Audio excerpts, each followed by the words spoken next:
welcome out there in cyberspace. Glad you could make it. As the title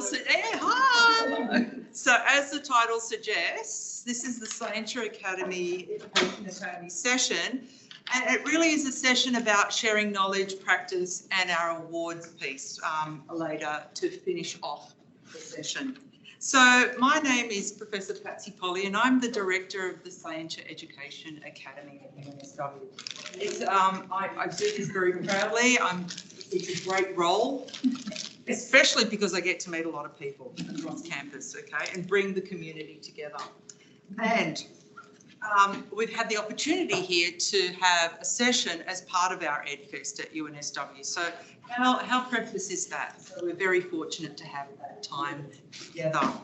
So we hope you've been enjoying this week. It's been full. We realise that. There have been multiple sessions going on, but please do try and join as many as you can, because it not only is a learning experience for us, but it is professional development.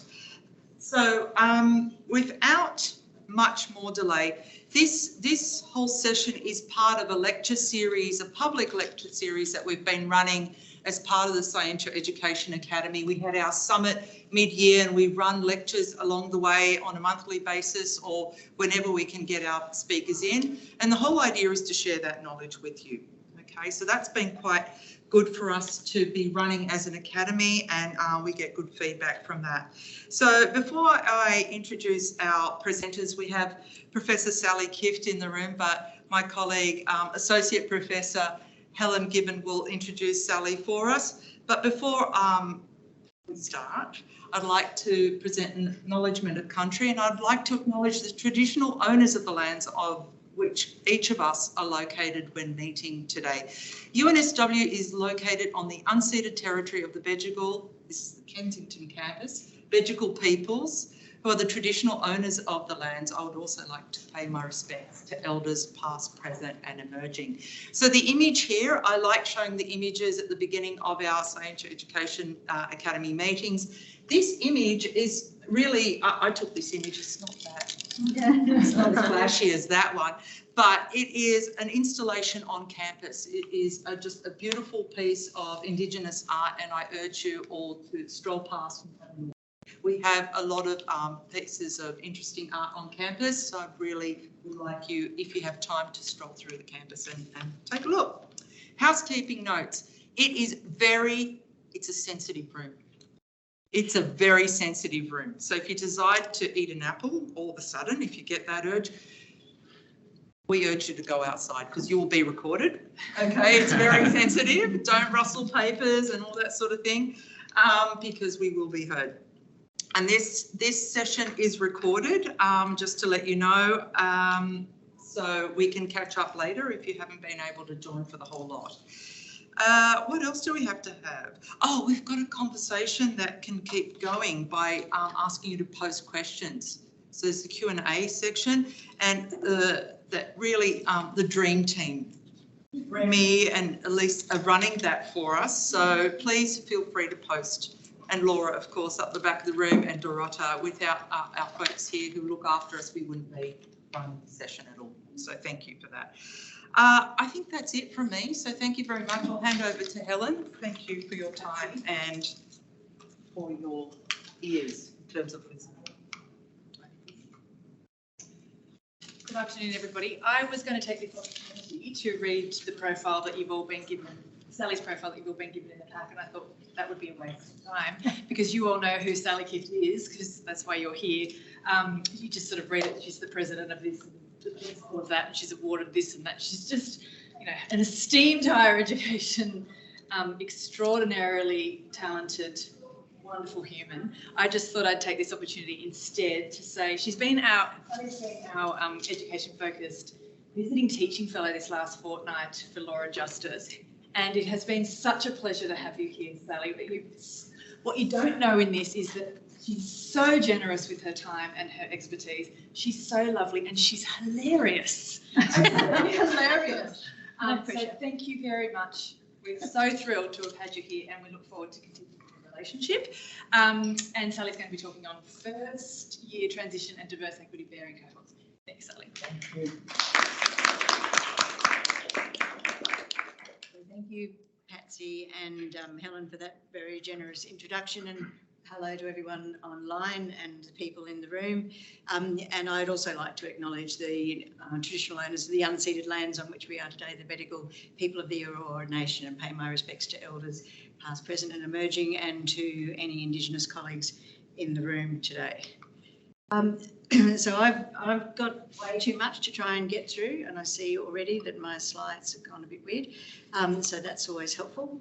I wanted to start with the Minister about getting a crack. So the Minister, when he was talking at Parliament House recently, something that you were doing down there, said, and he said it again today apparently when he's introduced the TEXA conference, a great university is not a place of privilege, it's a place of opportunity. And this university, he's an alumnus of your university, gave me that opportunity. And he does very frequently say he's the first in his family to go to university, he's the first in his family to have finished year 10, and how much university changed his life. But he was very conscious that he was a bit of the odd one out. So I didn't quite understand, but now that I've read what he said, I do understand better, I think, that he was a kid from the western suburbs who went to a university in the east, and he was always trying to fit in. And he says that what you're doing, which is hopefully what I'm talking with you about today, is exactly what he wants and what the Accord interim report and the final report wants.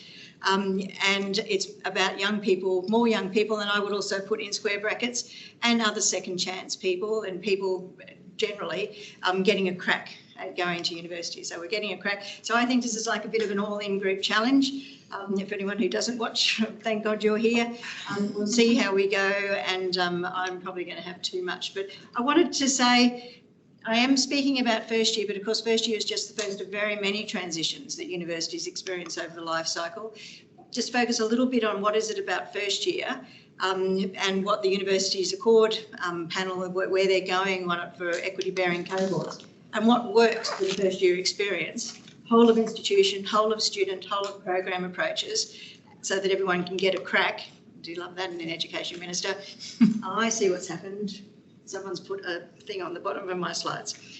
That's great. And what transition pedagogy is going to do about that in terms of everyone working together, academic and professional staff, or working with students in student-staff partnerships, and how that we would mediate that through the curriculum. I'm really sorry about the mess on the bottom of the slides. I didn't do that because I'm not insane. You might not think that after you've listened to the rest of this. But what I wanted to say was this is terms and conditions apply. There are no silver bullets here. This is all hard work. And while I'm focusing today on first year of course is just the first of many transitions and students experience, if you could see it through the bit on the bottom of the slide, a program and an ecosystem, not a series of atomised courses. So just in scene setting, what's behind 2024 door? Well, there's a lot of echidnas, to be frank. So this is where I wanted to go first and take you, because this is the biggest thing that's really been happening to us since 2008, when we had the Bradley Review. The interim report of the Universities Accord was delivered in July, and there's a big vision, big bold vision for systematic changes. And this is, I think, the easiest way to try and get you across that, even though it's a busy slide. So they're seriously talking about an integrated tertiary systems, by which they mean higher education and vocational education, with access open to all to meet national skills and equity targets. First Nations at the heart, so that's very heartening to hear. Equity groups, they want parity of participation by 2035. The Minister's starting to walk that back a bit because it's going to be very hard to achieve, and so he might be talking about parity of equity participation at the tertiary, vocational and higher education, but it doesn't matter, it's still a good thing and a big reach. Funding investment, research prioritised, learning and teaching transforms, so that's heartening for University of New South Wales aspirations, multi-directional pathways for lifelong learning, so how students and learners and earners transition between vocational and higher education and micro-credentials is all up for grabs with a reformed qualifications framework. I was on the AQF review, Australian Qualifications Framework review, and I think we're slowly edging to getting that across the line, which I think is a critical piece of policy architecture. A new approach around mission-based compacts, and new governance proposed with the Tertiary Education Commission. So what's, we were going to get the university's accord for Christmas, but now we're probably going to get it. My birthday's in February, they can give it to me for my birthday. I just wanted to spend a minute, I'm sorry, I want to take you back to the needs-based funding. So the way we're going to support this in higher education, according to the interim report, was to look at how we might needs-based fund. What is needs-based funding? And you will see also that there was some suggestion that there should be a levy on international student fees. Well, helpfully, the Mitchell Institute from the University of Victoria, from Victoria University, have looked at needs-based funding, not very common in higher education, quite common in schools as a result of the Gonski review. There's the Australian Schools Resourcing Standard, and what they're talking about is a base level of funding per student and then an additional amount of funding for various equity categories. So equity loadings for more support for students who require more support, not because they're dumb, and I'll take you that in a minute, to be successful. And there's evidence that you can deliver that needs-based funding to enable the support to be delivered as it should be. There's very strong prospects of closing the attainment gaps between low SES students and higher SES students. The issue for this is around course, campus or uni level. Where would we focus the needs-based funding? Just to try and make this real, because this is a bit of an introduction into, it's not just a participation target, it has to be an attainment target. Am I in your way if I'm here? No, you're right, you can see through me, good. Thank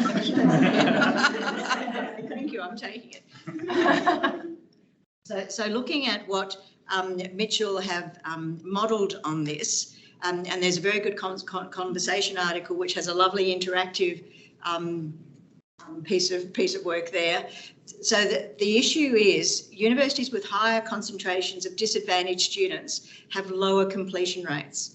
And that's because we have an inequitable schooling system. We can just take that as a given. The Minister's talking about reforming pre-primary and childcare, schooling and higher education, and there's a whole body of work going on in vocational education. We have an inequitable school system. You get a lot of students who are not low SES, so Mitchell's actually been quite kind to you. Little dot for you up the back, and I realise this is a bit small from up the back. They've got you at low SES enrolments of 12.9% and then completion rates of 86.7%. All the group of 8 are up that end, to be compared with, University of Southern Queensland and Central Queensland University, who have low SES enrolments of around about 32% and completion rates of around 53.5%. So the students that are coming have they have very complex and complicated lives. They've got a lot of other things going on, and they probably haven't been the most educationally advantaged of all the students. So the modelling that Mitchell has done has said that if we're going to do proper needs-based funding like Gonski standard, that would be another 1.3 billion into higher education. I think we're already imagining how that's going to go. I suspect not well. I don't think we're going to get that sort of money in. Some universities will go up a lot, some not so much. The modelling for UNSW said you probably get about an additional 6.2%. So there's work. So there's big aspirations for growth, for skills through equity, because we're almost at saturation. In fact, demand for bachelors is now going down. Why is it going down? Well, free TAFE. And TAFE is working itself out now. There's a much stronger rhetoric around how you can get a job out of TAFE. The good job market, the cost of higher education and the graduate debt issues and high school completions are also going down. We only have 80% of young people finishing grade 12 in Australia.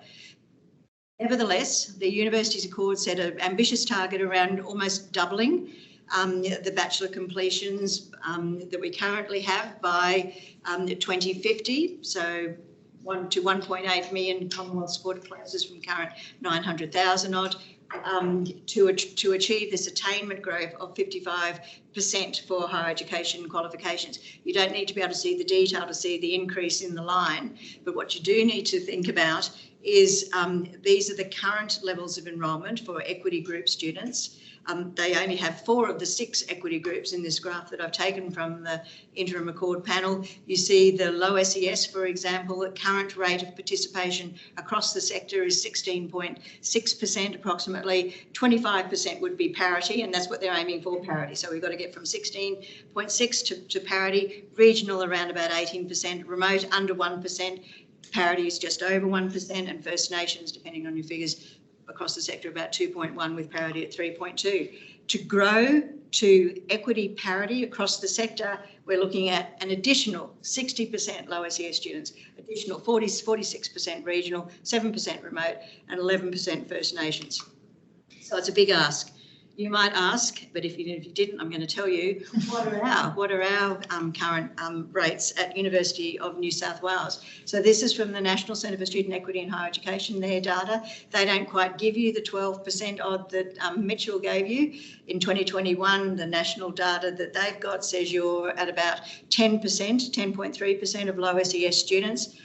In case you're thinking, well, how are we going to reach parity? Because that red line at the top is women in non-traditional areas. So you're going quite well in that. I'm not sure I have a parity figure for that. Nationally, it's at 17.52 and you're way above that. But you see you're right down, particularly in regional, only at 5.5%, whereas 26%. So you've got a long way to go, and depending on where this lands with the university's accord, whether it's an institutional only basis or whether it's sector-wide, and I'm assuming that it will be sector-wide, and perhaps even cross-sectorally, vocational and higher education, there's certainly some growth to be had. Why am I taking you to that? Because from your 10.34% of low SES student, you had a target of 15% for low SES. That target has now been increased to 25%, is my understanding, in your latest strategic plan, and you're looking at getting it from gateway partner schools, and that's fine, and it's very admirable aspiration, but I don't want to underplay the significance of the effort, which is why when you get students into the institution, you're going to have to work quite hard to retain them, which is why the Gonski needs based funding is there. You've got a range of things, and I'll take you to this because it's all carefully mapped out for you, particularly once they get to university around support programs, academic support, resources, work integrated learning and staff training are particular issues, and I think you're quite good on the staff training issue. Haven't got time to talk to you about work integrated learning, but you need to appreciate, because it's an example, again, the medium and high SES students do a lot of work integrated learning. The graph goes down for low SES, goes down for regional and remote, and goes down for Indigenous. So, you can't keep operating necessarily the way that you currently have been. But what you've found already from your gateway equity target and your gateway schools is that the students who are doing, who are coming through that pathway are getting broadly similar results to your other domestic cohort, which is a good thing, and gets me to this point, which is, again, on the inequity of the current schooling system. ATAR has got something to do with ability, but it's got more to do with your socioeconomic status. So the high percentage of socioeconomic status students who get an ATAR of over 90 to be compared with low socioeconomic status students. 57% high status, 7.6% of low ATAR students. I'm mentioning Verity Firth because Verity Firth is going to be joining you, and I'm very excited for you, and I'm devastated for UTS as your inaugural Vice President of Social Impact, Equity and Engagement at the beginning of next year. So she knows, she's across all of this, she will now understand the challenge, and she's one of the people that's been saying if we're going to grow equity participation in the sector, we need the group of 8 not just to cream everyone off the top, and we need to grow the whole pie. So she's be coming in with absolutely that viewpoint. And she makes the point in this article that low ATAR doesn't mean low performance. At Victoria University and at her own university, UTS, until the beginning of next year, many low ATAR students are achieving, just as you found with your gateway pathway, achieving just as well when they come into university if they have that wraparound support, good curriculum design, and they feel as though they belong and they're engaged. And there's an example of some of their pathways. So what is it about first year? Well, student success is largely determined by what happens during the first year experience. And Vincent Tinto talks about establishing the educational conditions that students need to be successful. And if you think back to your first year, there's so much going on. So much going on, and it's really is a marathon and not a sprint. Whether you're coming like the minister from the west to the east, or whatever the other financial issues are, and we don't have time, but you should have a little think in your brain. What was first year like for you? How confused and othered did you feel? Because the students are going through so many different transitions, and this is a very wordy slide to try to get across all that quite quickly. There is no one typical first year experience. There's no one typical first year student. Very individual as the sector becomes more diverse, even more individual. They're making transitions to academic, social, cultural, environmental, administrative, and now very much in the online environment. They really have to learn the rules of the game, and what it is to work around university policies, practices, processes, spaces, new language and conventions. I had a student in first year who was very apologetic. He said that he couldn't do the 27 tutorials that I had in my first year subject. He said he just physically couldn't come to them all because he had to do a bit of work. So was that all right? You don't have to choose one, sweetie. It's not even 27. And another student who was wandering around the campus looking for the blackboard. She'd heard all these people talking about the blackboard. Where was the blackboard? It was the learning management system. So it's language and conventions. It's things that you don't know that you need to know. New learning, teaching and assessment expectations, behaviours, many of them are hidden. Many are making the transition to independent living as well as independent learning. And I think we forget that. You've got a lot of colleges around. It's hard. There's a whole pile of things that they're managing there. Adjusting to a completely new culture, both international and domestic students, with or without the enabling social and cultural capital to support, by which I mean that that young man who was trying to come to the 27 tutorials had no one to ask at home about, this seems a bit unreasonable and making me think that I've got to go to all them. Many students report feeling isolated and no sense of belonging. Students' mental health and wellbeing is under serious threat at the moment, and perennially. Many students lead very complicated and complex lives, so many of them are not working just to annoy us. They're working because they need to live. It's annoying, I know, but anyway, there it is. Increasing student diversity means different understandings about what success means in their context, and it's just more. So it's a little wonder that they came under, and then COVID really, I think, was just the icing on the overwhelmed cake there. Why do students leave during first year? Well, they leave for many varied and complicated reasons. If I'm just looking at the academic reasons at the moment, this is the Melbourne Centre for Study for Higher Education at University of Melbourne used to do 5 yearly studies. This is one of their earlier ones, and they identified that it's a complex interrelationship between course dissatisfaction, course preference. Many young people, not older people, many young people are uncertain about the course or career choice they've made, or up to about a third, which is why getting careers and professional identity formation very early into curriculum is so important. They have limited engagement, and that they have some perceptions about academic staff and the quality of our teaching. We don't have to guess about the other factors, the quality indicators, learning and teaching, student experience survey data. So this is the last one. 19% of students considered leaving university last year, and they asked them, why did you consider leaving? For the last 4 or 5 years, absolutely, and by a big margin at the top, has been health or stress has been given it the reason. In 2022, the last data, over 50% of students thinking about leaving for health or stress. And then if you look at the next ones down, and I'm not quite sure how visible this is from the back, a lot of them probably add to health or stress around study life balance, workload difficulties, expectations not met, personal reasons, financial difficulties. So one of the things to point out here also is this issue around finances, academic support, need to do paid work, fee difficulties, they all sound like they're in the same basket to a large extent, and administrative support. And the administrative area of the university is one of the particular areas where students stumble before they even get in to do the difficult or hard work of learning. Did this because it's a Blue Door theme, for thank God you're here, so thank you, me, for that. But the cost of university does deter disadvantaged students, according to recent research in the UK. And we've also had this rather interesting work just come out of the University of Melbourne, because we were always sold the dream that the cost of doing higher education did not deter students. Well, here's this recent data from the University of Melbourne taking the pulse of the nation. Financial pressures are seen are widely seen as key barriers to getting a university education across all SESs, low, medium and high. They now understand, and they're getting graduate debt, and that's stopping them getting into the housing market.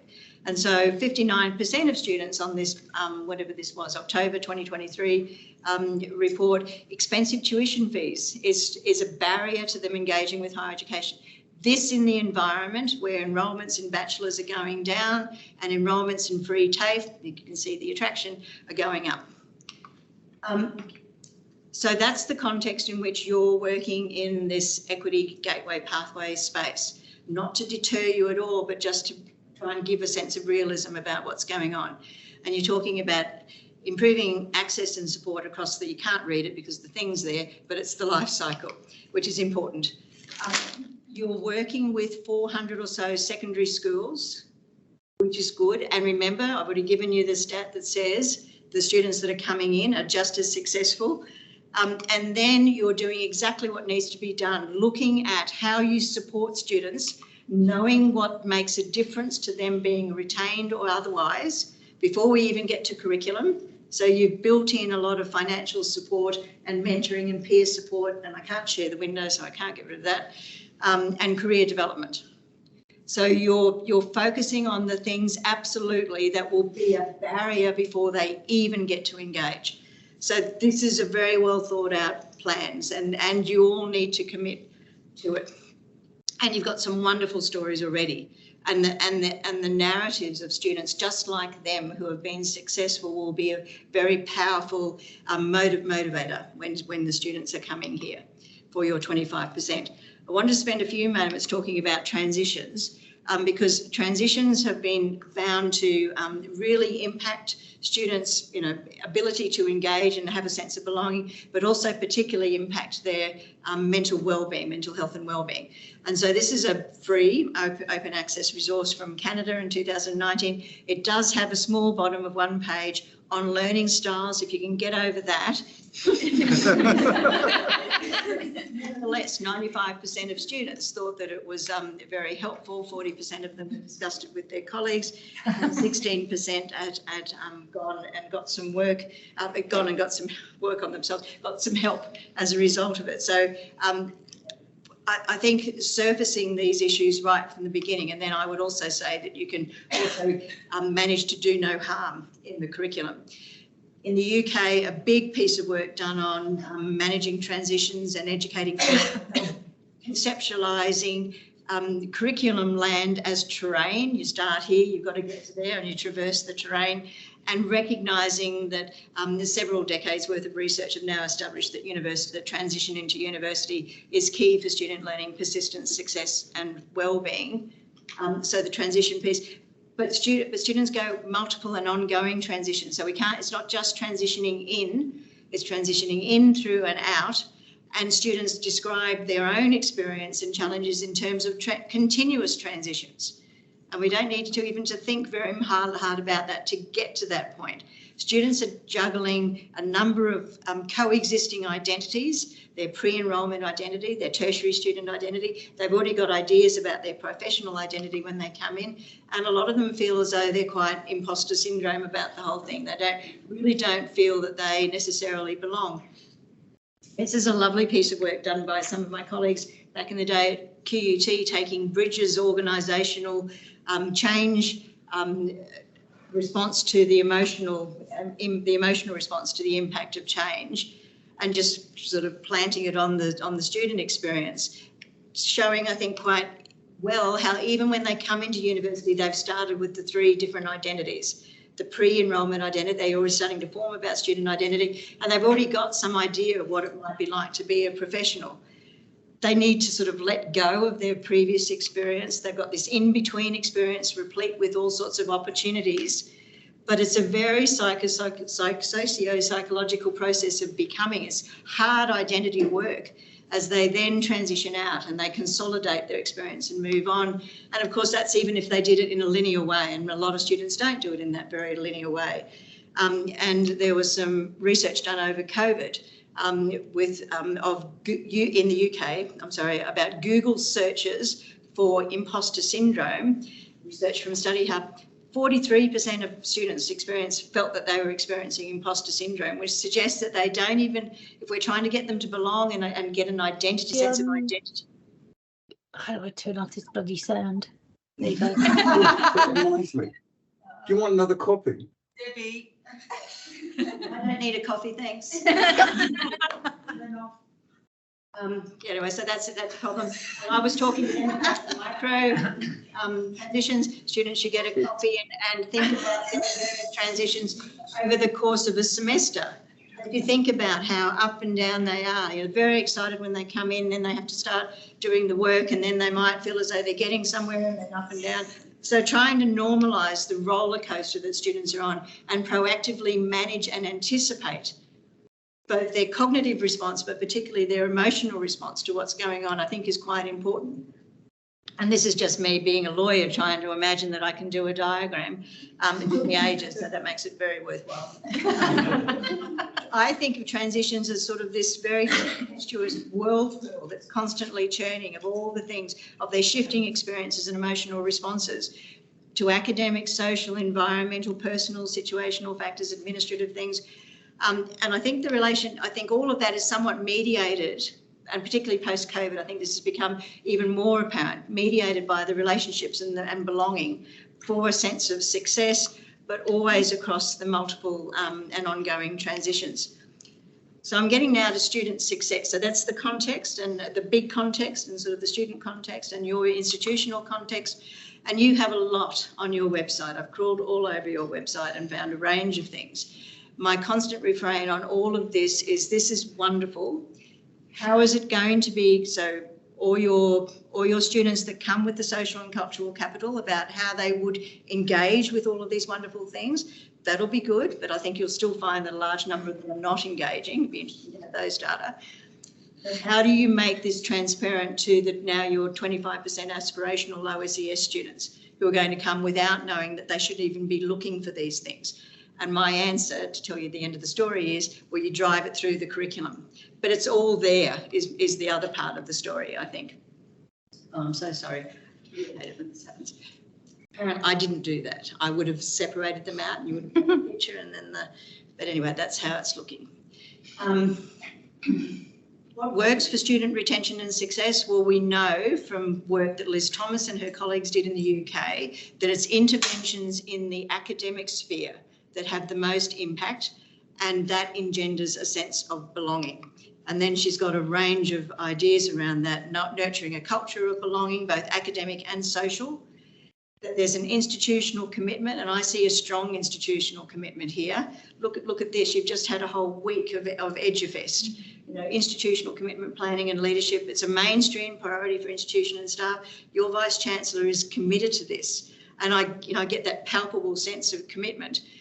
Staff accountability, of course, but also opportunities to develop, recognise and reward. We've got to build student capability with clear expectations, skills development, engagement and interaction opportunities, and I'm going to try and provide you with some examples around that. You need quality institutional data, and for a reason I'll take you to in a moment, that's even become more important because you're constantly going to be needing to monitor, not just in a big brother way, but monitor so that you can intervene when you see that students are potentially at risk. And there needs to be partnership between staff and students. That sense of belonging has really become a focus of discourse and activity most recently. Pedagogical warmth is my one contribution in terms of words to this. Belonging is a basic human need. It's in Maslow's hierarchy, even I understand that. A big data set from the UK that Pearson Wonke did out of surveys in conjunction with 15 student unions, a big data set, find that the key to building belonging is to have this genuine integration between what we do in the subject curricula and everything else that happens in the university. And if you think about it, and I couldn't have written that better if I was going to talk to you about transition pedagogy, which thankfully I am, it makes sense. And they talk about, Leo Lambert and Peter Felton talk about relationship-rich education. I'm just going to give you these lovely terms of phrase now, and humanising the educational experience. And then I just love all of these. Relentless welcome. You shall be welcomed. We will not relent until you have been welcomed. relationship accelerators, the difference between giving students a sense that they matter rather than requiring that they fit into whatever it is that we say. A welcomeness to engage. There are inescapable opportunities for interactions in our institution and our courses. There will be a constellation of mentors who are around here to support you. Every interaction we have with you is a potential belonging opportunity. And subject guides are written as micro-affirmation rather than microaggression. And I think about the way I used to write my subject outlines, telling them all about, you know, don't plagiarise, don't do this, all these things don't. Well, we could probably express it a little bit better rather than just saying you. And compassion is fundamentally a relationship with others. And so this idea of us in our roles, agentically in society, educating for compassionate citizenship. And I don't know whether you recognise that orange person. You know, I think in the current environment, we could actually have a role to play. And the university's accord has itself said that unis have an obligation to foster belonging. So we're back with the echidnas. And I don't want to mention the people across the road or down the road or wherever they are in relation to you, but they've tried to capture all of this in something about a statement about belonging, which I think would be helpful. And I'm assuming that they did it in conjunction with students because they're quite good with students as partners, but there's a real opportunity, I think, for you to do that. Something about fish, fish in water, fish out of water. It's got something to do with Dr. Seuss, which is why you've got Dr. Seuss font, in case you didn't realise. Thank you. Liz Thomas talks about students with cultural capital, so they've got the background and the people that can support them. They fit into the university culture. They're like fish in water. And those without are like fish out of water and susceptible to early departure. Of course, it's not quite that linear. Alison's Cooks-Lather, who's very big into students as partners, reminds us that fit is really a power relationship type thing. It's fit into the dominant culture. And I think, again, we probably also didn't see that. Nick Zepke and Linda Leach in New Zealand, you know, sort of challenged us rather than expecting students to come and integrate and fit with us. What about if we changed all our administrative and academic cultures, policies, processes and practices and trying to us to fit with the needs of diverse students? And then, of course, there's always the students that actually take pride in not belonging or manage their own relationship without doing that belonging or reject the dominant paradigm of belonging or whatever. So I've forgotten the first name. Anyway, Gravett and Rolawaji from Deakin talk about unbelonging may be a positive, active choice for students to construct their own identity. And they take pride in identifying themselves as outside the bubble. I don't know, I went through this phase as a low SES student, working 3 jobs, living in a residential college for a whole year, going to university with no shoes. Anyway, that happened, and buying op-shop clothes. So it was my attempt to reject the very rich white young people that were all there at university. So what I would say about all of this in particular is what works for student success is around transition pedagogy, which is coming in from where everything else happens. So first generation of what we were doing, and to some extent with love and respect, I see it here, everything that matters about language and learning advising and careers and peer mentoring all resides outside the curriculum. For time poor equity group students, and I challenge you to find any students who aren't time poor now, they don't have time to go and find it out, and they're quite entitled to expect that if it was important to being successful, it would be in the curriculum. So focus on the curriculum with discipline-specific support. So Helen and I both come from law where we do footnotes. I know, it's outrageous. I didn't even know there was anything like Harvard or APA until I started getting into this caper. So there's no point my students going to generic referencing classes. The discipline-specific stuff is the most important.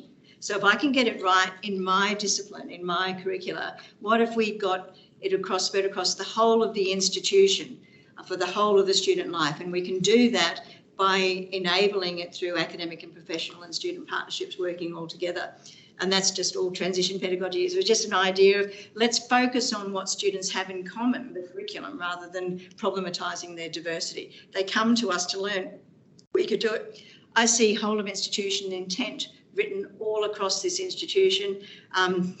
I used this at another group of 8 place round here to show what this might look like in terms of an integrated curriculum framework. You've got a library service model that is absolutely focused on supporting curriculum impact. I saw this on Twitter. You've got a chatbot. I thought it was a chatbot for students. No, it's a chatbot for teachers. It's going to help you design your curriculum. You've got the education focused opportunities, and then from next year you have the luxury of these amazing Nexus fellowships that are going to help you lift and raise the educational experience for all students. And so one of my points around this, I'm not going to get to very much more, I don't think, is that no individual staff member, be they academic or professional staff, can be an island in this respect anymore. The remit is too large. You think about everything you did over COVID, it's too much. We all need to sit around the curriculum redesign table. I realise there are a lot of people at that table. They don't have to be there all at once, but as long as you're conscious of what all of those opportunities are, then I think we're going all right, because that enables a student support ecosystem, wrap around just-in-time personalised academic and non-academic student support, which might look like this. A lot of it's hopefully in the curriculum, but because we're all at the same table and we're all working towards the same goal, there's the student who's often now looking for 24/7. So I run everything I do through the lens of who's included, who's excluded. What about the woman who's trying to work with flaky internet at Camberwell in northwest Queensland after she's been on the property all day and just put the kids to bed, and then sits down to do her assignment and finds out she has to do APA referencing? Horror. You know, where is she going to go? Or she's trying to understand what the assignment is actually asking of her. And I think there's a pile of specialised support that then sits with the student. Now, this has become particularly important, and then I'm going to stop, because one of the priorities that the government has already agreed to out of the Universities Accord report was to cease the 50% pass rule. The 50% pass rule, if students didn't pass 50% of their enrolment, then their Commonwealth supported place was withdrawn from them. The Minister is now fond of saying that 13,000 students were disadvantaged by that rule at 27 universities, to which I say, what, and at all the other universities, no one failed and no one got their Commonwealth? Anyway, apparently that happened. It disproportionately affected First Nations, low SES students and other underrepresented or educationally disadvantaged cohorts. The legislation has passed abolishing that rule. One of the other priorities was to open up demand-driven funding for all Indigenous students. That was in this particular legislation that I thought I had a date on, but I seem to have lost, has passed. But the quid pro quo for that was introducing a support for students policy. And the support for students policy very clearly details, in the overarching legislation is said to require universities to make sure that students are assisted to successfully complete. That sounds fairly non-controversial. You've got to identify students who are at risk of non-completion. There has to be information provided to students about all the supports that are available to enable successful completion. And there's a civil penalty for universities found to be in breach. Now, originally that was touted as for every failing student, $19,000, which is rather focusing colleagues' minds. That seems to be a little less clear now that you see the legislation. So whatever the breach is, but there's that opportunity to be civilly penalised. And now, after a consultation paper, some guidelines have been released on support for student policy must be a range of things. I'm going to show you in a minute. Be on a website, be updated and extensively reported on annually. Communicated to each individual student. So you've got a whole comms piece now. So if you don't have a student portal, and you may have a student portal, you've really got to think about how you're communicating in a segmented, just-in-time, just-for-me way to your newly diverse cohorts, what the supports are that are available. The compliance by 1 January 2024, which of course, as a number of universities have pointed out to the department, is now actually impossible, given that this has all just come about because most of them have had their last academic board meeting for the year and they can't get new policies in place. So there's some talk now perhaps of having a policy menu or something like that where you might lay all this out. And the Minister has asked the Higher Education Standards panel for advice on possible changes to the Higher Education Standards framework. There it is. This is the draft guidelines. They've got their draft. There's 14 must-have requirements, including proactively reaching out to students who look like they, because of all the information you know about them, look like they might have trouble with the assessment dates. And there's 10 reporting requirements. And there's nothing in there specific about careers and employability, which I think is a great shame. The Higher Education Standards Panel in 2017 thought that we should have an entering interview with every individual student to talk them through their course or career choice and then provide that sort of assistance going forward. And nothing about income support. I've already seen that income is a big problem. So the Support for Students policy does a range of things which is very hard to object to. They want us to be holistic, visible and joined up with whole of institution approaches. And it's just we've probably got all these policies, but they're probably not all joined up. Comprehensive and personalised, academic and non-academic support, equitable, proactive with an at-risk focus. So because we're using our data analytics to best impact, hopefully through your Moodle, I think it is, learning management system, you know when students are not engaging, so you proactively do something about those data now. That it is data-driven, monitored and tracking, that it's appropriately resourced, and then all the pieces around communication, transparent, constantly iterated and reviewed and reported on. I'm not quite sure how the department's going to manage the reporting. So this happened yesterday.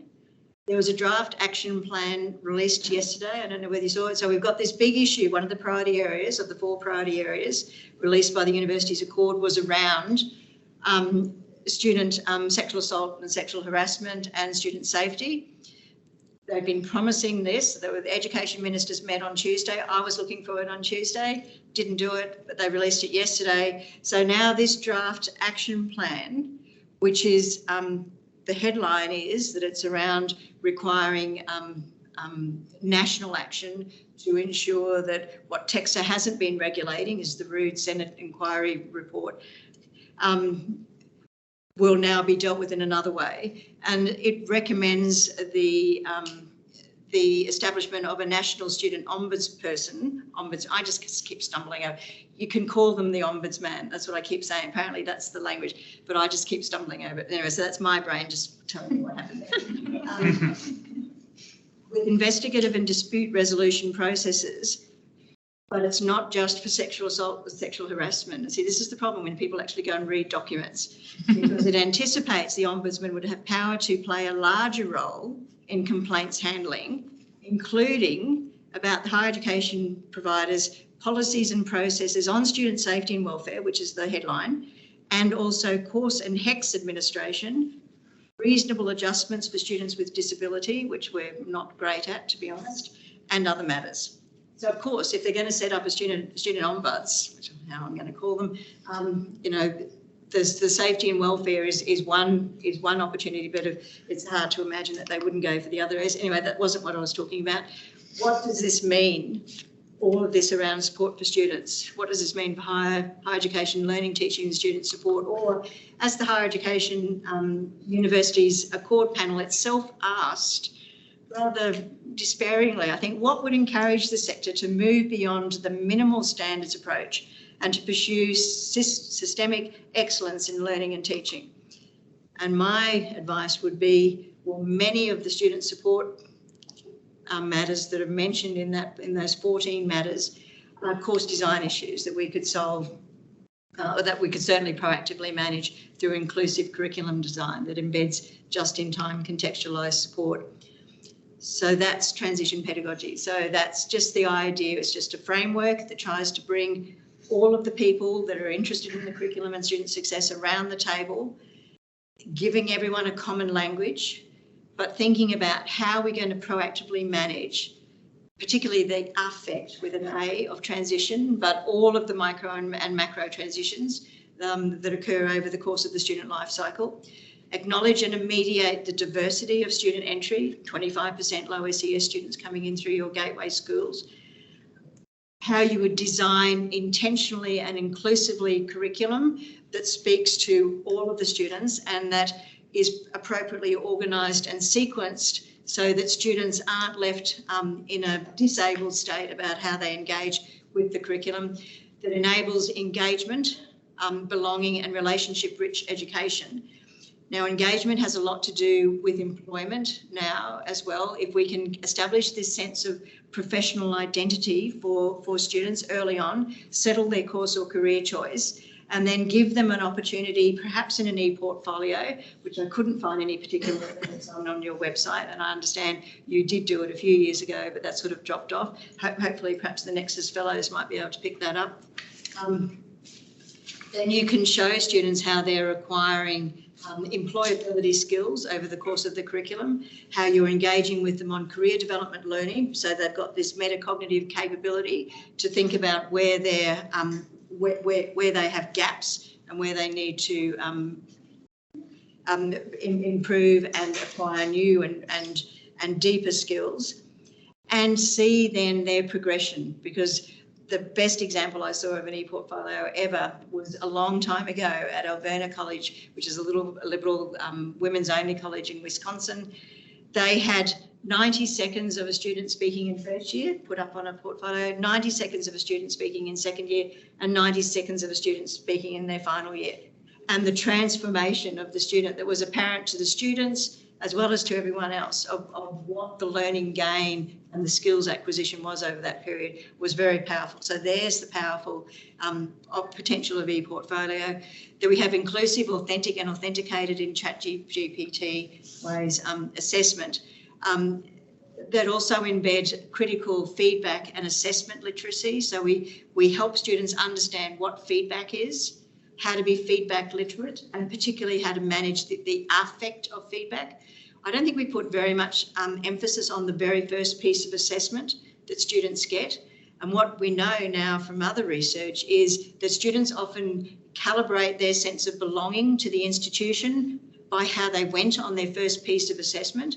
And when you think about it in those very consequential terms, you know, we could lock students out almost immediately if we weren't careful with that. The students who fail the first piece of assessment and then go on to continue in the university also expect us to engage with them around that.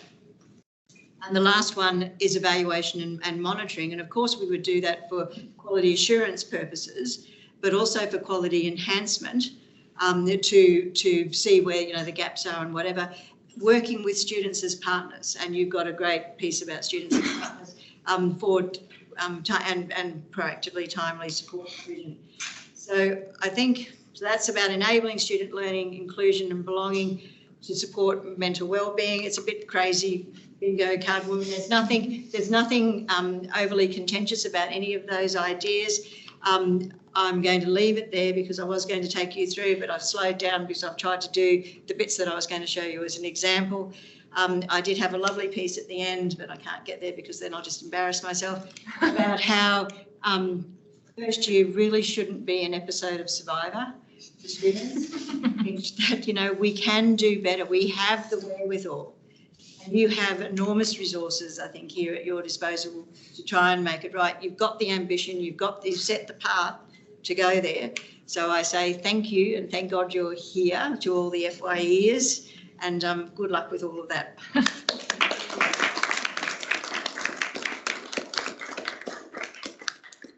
minutes for questions, if that's okay, Sally.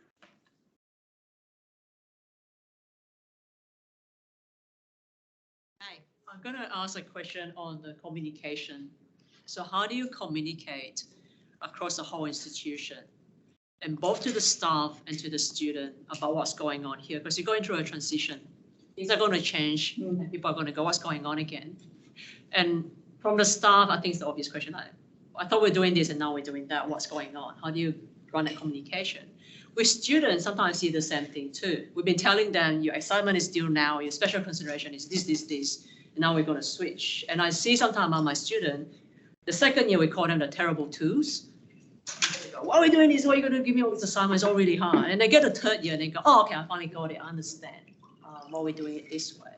So how would you do the communication piece for your staff, and how would you do the communication for your student to sort of get this idea of transition from an old way of doing things to a new way of doing things? So sort of if I had my time again, I think communications is assessment and communications are the two places I would put my most emphasis on. I don't know, I couldn't, it's so difficult as an outsider looking in to see what the student portal situation might be here. But of course, you've got to bring everyone on the journey with you. You're the believers. You're the critical mass that go forth and multiply in an appropriate way. Being a criminal lawyer, I wouldn't suggest any other way. About how we get this done. Staff need to understand about the students aren't just annoying us by working or not understanding or trying to enrol in 27 tutorials or looking for the blackboard. It's just that they don't know, and it is our job. If we've accepted them into the institution, then we've apparently done some measure of saying that they have every opportunity to be successful. So we've got to support them to be successful, and you can see where the minister's coming from on that. With the minister and the department with the support for students policy is just, I think I don't think that's the right way to do it, because I think you can drive a lot of it through curriculum, and we have a lot of those support in policies elsewhere. But I think the emphasis is just fine. So my first communication piece is to staff about what we're doing, why we're doing it, how it's about national, it's the altruistic thing. It's this, I love that from the university's accord, driving skills through equity, driving national skills needs through getting to the students who aren't currently engaging in tertiary education or higher education, and bringing them on board, because demand is otherwise going down from our usual cohorts. The demand's going down, so we've got to get the other cohorts in. So I think that's part of the piece, and then all these. But the Nexus fellowships and the education-focused people, and understanding what the institutional policies and practices and opportunities are around that. From the student side, you've really got to step back and have a look at again, and not just do things the way that they've always been done. I don't think it's about being very clear and segmented in our approach, and we can do that now. We are awash with corporate data in our institution. Just to give you an easy example, a domestic student shouldn't be getting any messages that are only relevant for international students. That seems like an easy distinction, but then when you think about it from a discipline-specific way, and if they're regional or remote students, they shouldn't be getting the messages for other students. So we can target the communications in that way. So I think it's I hate it's like a tiered approach. It's always shudder when anyone starts talking to me about a tiered approach, but it is there's an overarching institutional approach in communication with students, then where you're sending the must-read, have-to-read messages, and then there's the targeted, segmented, just in time, just for me, because there's no point telling students at the beginning of the semester about applying for special consideration for exams at the end of the semester, because it's not just in time, but doing those other ways. And then there's another segmented approach, I think, about establishing the rhythm of the learning in subjects and programs. So having students understand, this is why you're doing this now.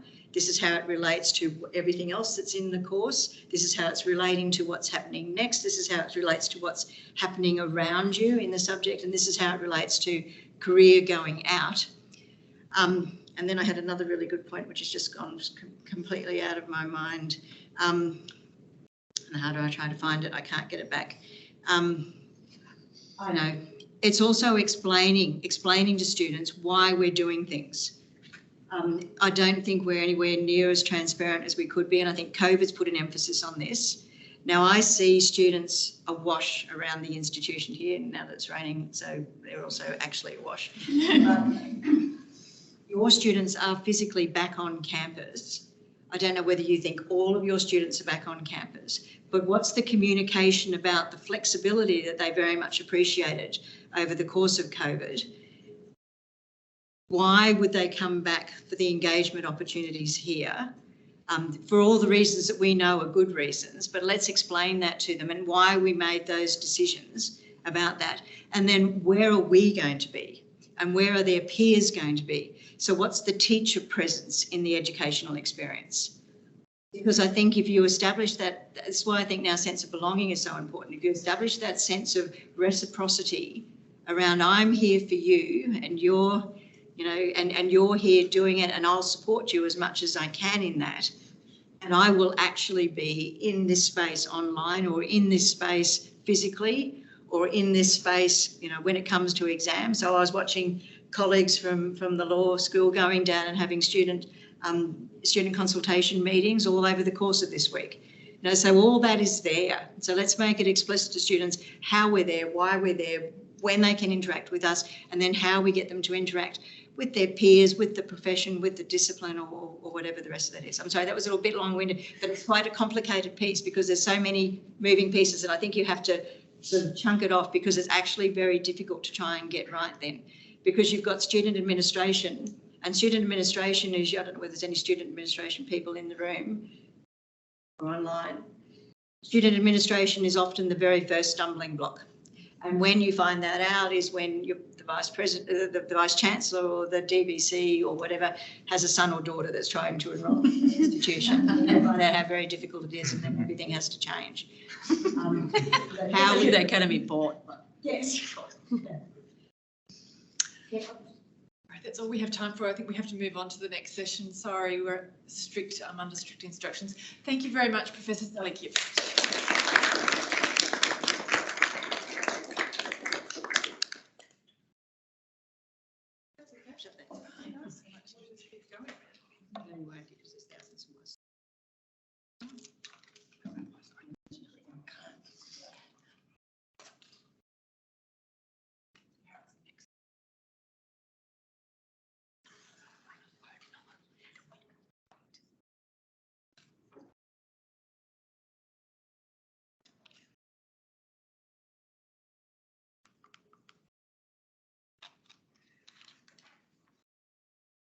Sorry.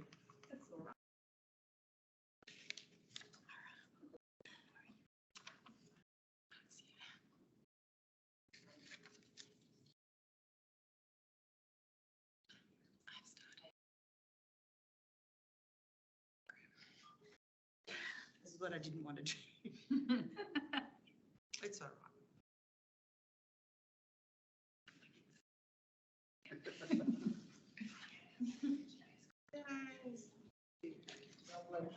No problem, Sally. So everyone, I guess the key message here is open communication and making it very obvious in terms of why we're providing the sort of educational opportunities we are at university. So without any further delay, we've got the Healthy Universities Initiative, and there's a big list of speakers here, but I'll just hand over to Leesa because this is a long project and it's a very productive one with lots of stakeholders within. So over to you, Leesa. Hi everybody, great to see you all in person today. I'm looking forward to catching up with you after this session finishes as well. So I'm Leesa Sidhu, I'm from UNSW Canberra. I'm Deputy Head of School Education in the School of Science, and I'm also the Acting Deputy Director of Education Focused Development here at UNSW. Now, so we have 6 speakers here that I will introduce as we go through. So we've all got little snippets that we want to talk to you about today. Okay. All right. So in my part of this session, I'm going to tell you a little bit about the Healthy Universities Initiative. So I'll give you an introduction about that, and then I'll talk a little bit about some of the strategies that I use to support student wellbeing and success in a course that I teach at UNSW Canberra. So firstly, just a little bit about Healthy Universities Initiative and how it arose.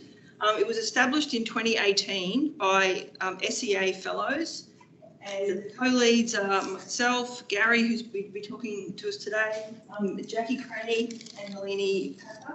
And we've had strong contributions from across UNSW. We've got lots of EF innovators involved, as well as the student wellbeing community of practice EF community of practice, co-leads and members, and we've got Chris and Jess who are co-leads of the COP to actually talk to you as well. And our main aim in Healthy Universities Initiative, or HUI, is to promote and improve students' self-management, success and well-being. And we use a positive framing of well-being to support the success of all students. And like Sally was saying, since all students engage with the curriculum, we believe that it's really important to incorporate strategies that support student success and well-being within the curriculum. So that's the main focus of this project. This diagram is a simplification, but it's looking at two dimensions, well-being and psychiatric disorders. And you'll see here that teaching academics need to basically be able to, then we need training to be able to refer students who have psychiatric disorders. But many of our students are in quadrant 2, the lower right quadrant, where they're just surviving, and they don't have a psychiatric disorder, but there may be a lack of self-management skills, and the curriculum environment may not be conducive to supporting their well-being. And so basically we think that the educator's main role then is to create learning supportive curriculum environments that can lead to then success and well-being for the students. Now, the evidence base that we use here, we think that creating a learning supportive environment can be guided both by educational principles and also by psychological theory. Now, I'm not a psychologist, so I don't have a lot of background here, but we use self-determination theory as the framework here to think of this. And all of us, us and our students, all have 3 basic psychological needs: competence, relatedness, and autonomy. And as university educators, what we tend to do is focus on helping our students develop discipline-specific competencies. But there's a whole heap of other things that we should be considering also, helping them develop their generic competences and also considering autonomy and relatedness as well. And our HUI, our primary focus is, I guess, 2 main things really: whole of university approaches to wellbeing. I'll talk a bit about that more in the next slide. And also providing academics with in-curricular resources and training so that they can support their students within the curriculum. And so we've got a website and with a whole heap of information, that contributions made from across the university actually. We've got lots of course convener practical examples, so short little videos that some people in this room have contributed actually, to show examples of what they do in their courses. And I think that no matter how experienced you are as an educator, I think it's really good to watch some of these and to be able to think, oh yeah, I could actually try that idea. And I still do that myself. We also have Moodle resources that Jackie and colleagues have put together. I'll talk about that a little bit more later. And we've got lots of videos of recordings of various talks and seminars and so on that we've given, including the HUI Care Factor SEA lecture. Now, this is an ecosystem diagram that our group put together a year or 2 ago, and basically what it lets us know. So the students are centre here, so that's the yellow part, and all students have to engage with the curriculum, which is the grey circle, and this provides an ideal opportunity to support student success and wellbeing via the curriculum. And the ecosystem thrives on partnership with student-led programs, which is the green part, the outside, and the PVC ESE 4 pillars, which is the orange part. And it leverages then on really important collaborative work with the Healthy Universities Initiative, the Student Wellbeing Community of Practice, and early adopters, which is some of you in this room also. Also in the second half of 2020, in collaboration with SEA fellows, student leaders, representatives from the PVC ESE pillars, we developed a draft policy, procedure and guidelines, which you also find on our website underneath the whole of university section. And this is still a work in progress. So we're really keen to actually take that further and actually get it up and running across the whole university. Okay, so now on to the example that just from a course that I teach. So as I said, I'm at UNSW Canberra at the Australian Defence Force Academy. So our undergraduates are almost all training officers in the Australian Defence Force. And I teach a compulsory statistics course for arts and business students. So all arts and business students and computing and cybersecurity students all have to do this course. And there's about, we're a small institution, so it's, it's around about 170 students in this course, which is big for us, but it's not that big for compared to your courses. Some of the main barriers, I think, to student learning in my course, some of my students, especially the art students, tend to lack confidence in maths, and so they're really quite worried about having to do this compulsory statistics course. Some of them have struggled with maths since primary school, and my favourite comment here is I have the maths ability of a panda. So I use quite a few just general curricular wellbeing supporting strategies. Getting to know student names, I think, really appeals to the students, that if the lecturer knows who they are. Obviously, it's easier for me with 170 students than it is for Liz with your first year physics course. But I find I'm able to actually attend not just a lecture, but also labs, all of the labs for the students. And so that allows me to make an effort to get to know more students so that I can actually use their names when I see them.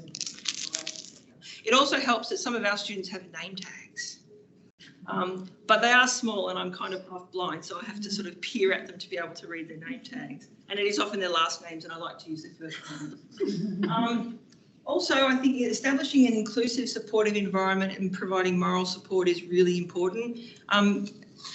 Inclusive, accepting them regardless of their background and regardless of their ability level is really important. And I'll just read some of the student comments that they've made in my experience, surveys, etc. And another thing, I think personalised, compassionate emails are really important. Even when I'm really busy, I try to, if they're saying, oh, I can't come to the quiz because I'm sick or blah, blah, blah, blah, blah. It's a hassle, of course, for us as lecturers to try to rearrange things or whatever. And of course, you want to get the information to them. Okay, you're missing this lab, so this is what you need to do. But I just always will take a moment to write a sentence to say, I'm sorry to hear you're ill. Just little things like that, I think, make a difference. I haven't learned how to use PLD yet, Personalised Learning Designer. I want to do that to help me out a bit because I'm doing all this manually at the moment. I also like to go back and have a look at their quiz results and the ones who are struggling, email them. I mean, I do a lot of copying and pasting, but email them and let them know what help is available and encourage them to get support. The ones who have improved dramatically, email them. The ones who are doing really well, email them. So I do it in batches. I need to learn how to do it more efficiently and save me some time.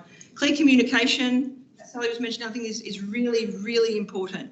Just letting the students, so the students know clearly what they're supposed to do, what the quiz is on, what the assessment's on, when it is it, where you can get help. I just have a Moodle forum announcement. I try to do a Moodle forum announcement at the same time roughly every week. And I try to kind of put everything together in the one announcement unless it's absolutely necessary, so that they know that they just look there and they get all the information for the week.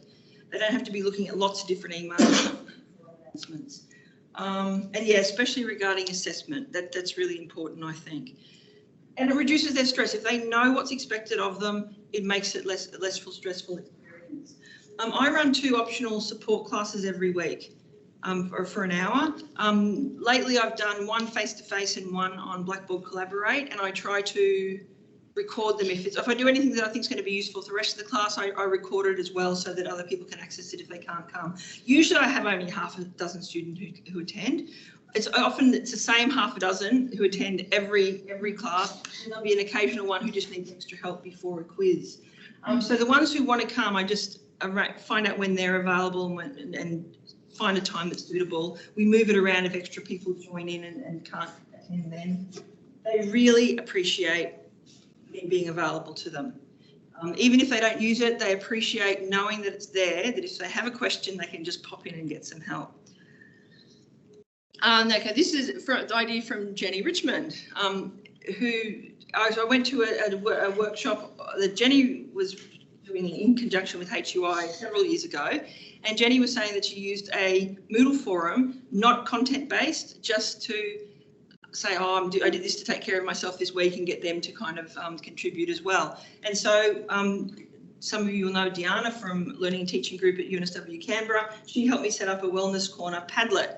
And so the same sort of thing as Jenny's idea with the Padlet. So where is home for you? So I contributed, and then other students contributed. What do you do to take care of yourself this week, etc. Not a lot of students have contributed in my course, but some of them have commented that they liked having it there, and they'd like just to have a look and see what some other students had posted.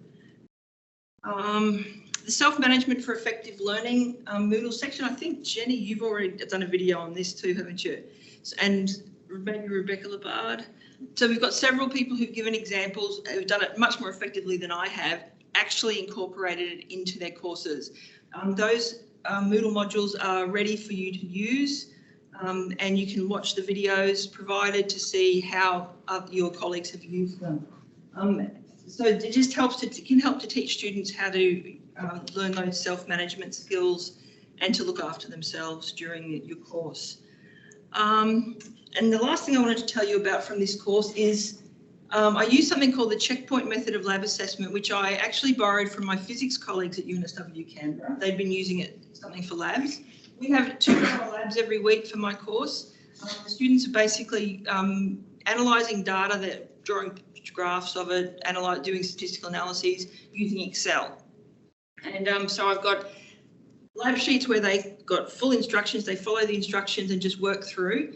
And I've got these checkpoints, these 2 checkpoint symbols throughout the 2-hour lab. When they get to a checkpoint, what they do is they check their work using the solutions that I've provided on Moodle, and they call over a lab tutor to come out and just talk them through it. The lab tutor just asks them a few questions to make sure they understand what they're doing, can point them in the right direction if they've made a mistake, tell them, you just need to redo this part, and then ticks them off once they've got it right.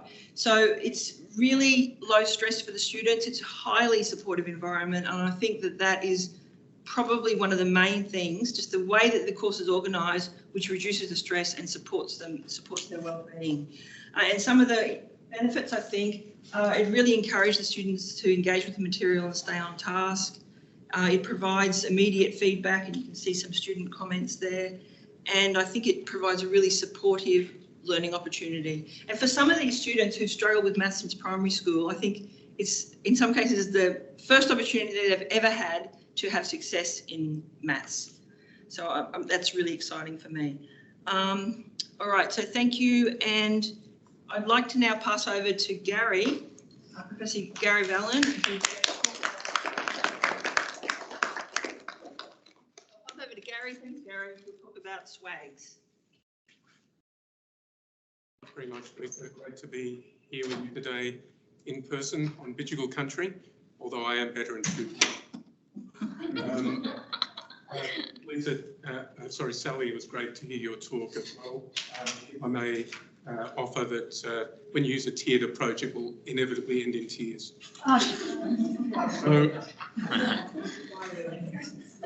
So my talk today is about student wellbeing action groups, or SWAGs, which are partnerships between students and staff with positive impacts. And these were initiated in the UNSW Medicine program that have spread now to all of our health professional programs. And they were initiated by our students and now are an equal partnership between students and staff. So what is SWAG? Well, it's something like what Snoop Dogg has. It was initiated in order to improve mental health and wellbeing as a partnership between students and staff. The reason that we did it is because of the elevated rates of mental illness in medical students who have, according to a JAMA study some years ago, have over 1/4 of them suffer from depression or depressive symptoms at any one time, compared with the average population incidence or prevalence of 8% for the 18 to 25-year-old age group. And by the way, law students are not far behind. Only 1 in 7 medical students with depressive symptoms sought treatment compared to the average population rate of 1 in 3. And of those 27.2% who experienced depression, about 12% expressed some suicidal ideation. So it is a major issue. So what did we do? We established the SWAG to provide a platform for students and staff to discuss, implement and evaluate initiatives, to develop events, policies and strategies to bolster students' mental health and wellbeing. It's co-chaired by a student, typically the president of the particular society, or in the case of medical students, the vice president for inclusivity, and a faculty member, such as myself. And the membership includes key faculty staff, such as our faculty wellbeing officer and key academic staff, as well as students from diverse backgrounds. So we call for expressions of interest for students from all stages of each program for the SWAG, and we make sure that there is diversity in gender, in sexual orientation, in rurality, in domestic versus international, and as many other, and First Nations people as much as possible. So in the medicine SWAG, we established 4 working groups. These are subgroups to whom students and staff allocate themselves by their interest.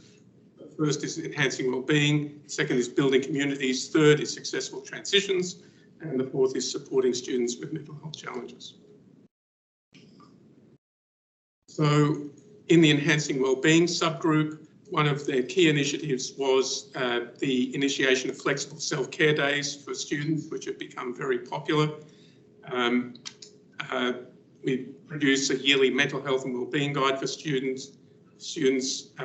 We created a sexual assault and domestic and family violence curriculum revamp, and started a project to eliminate bullying, harassment and sexual misconduct, including clear reporting guidelines for students and staff. In building communities, we've initiated a number of student faculty events, both academic and social. MedSoc have initiated a canteen in the Wallisworth building and much improved student-led spaces, which have become very sticky, possibly because there's lots of food and drink there. But sticky in more than one way. There are, as well as the faculty wellbeing support officer who is in Kensington, there are now mental health support officers at each of our rural campuses. We've extended our mentoring programs, including a hospital buddy system. We have peer-assisted student support for academic support, and we've created a culture in the medicine program of colleges where students feel a belonging to a particular college named after a hero of medicine, and there are avenues for students to engage in an online community.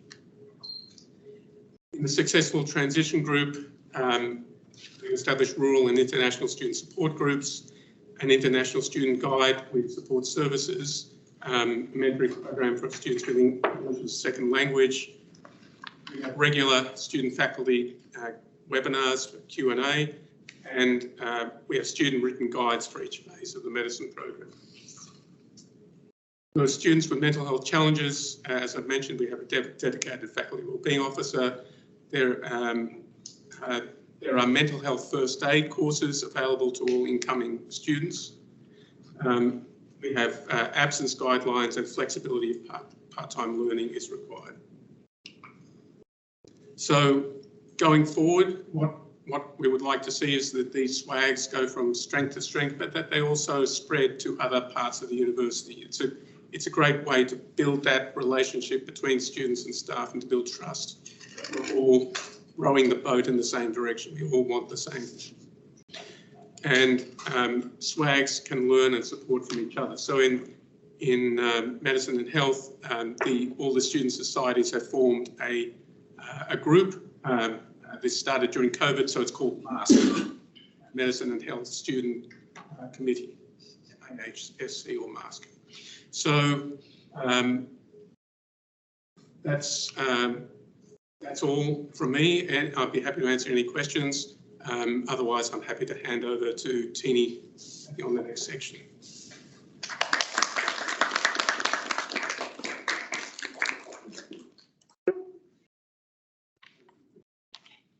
Tini.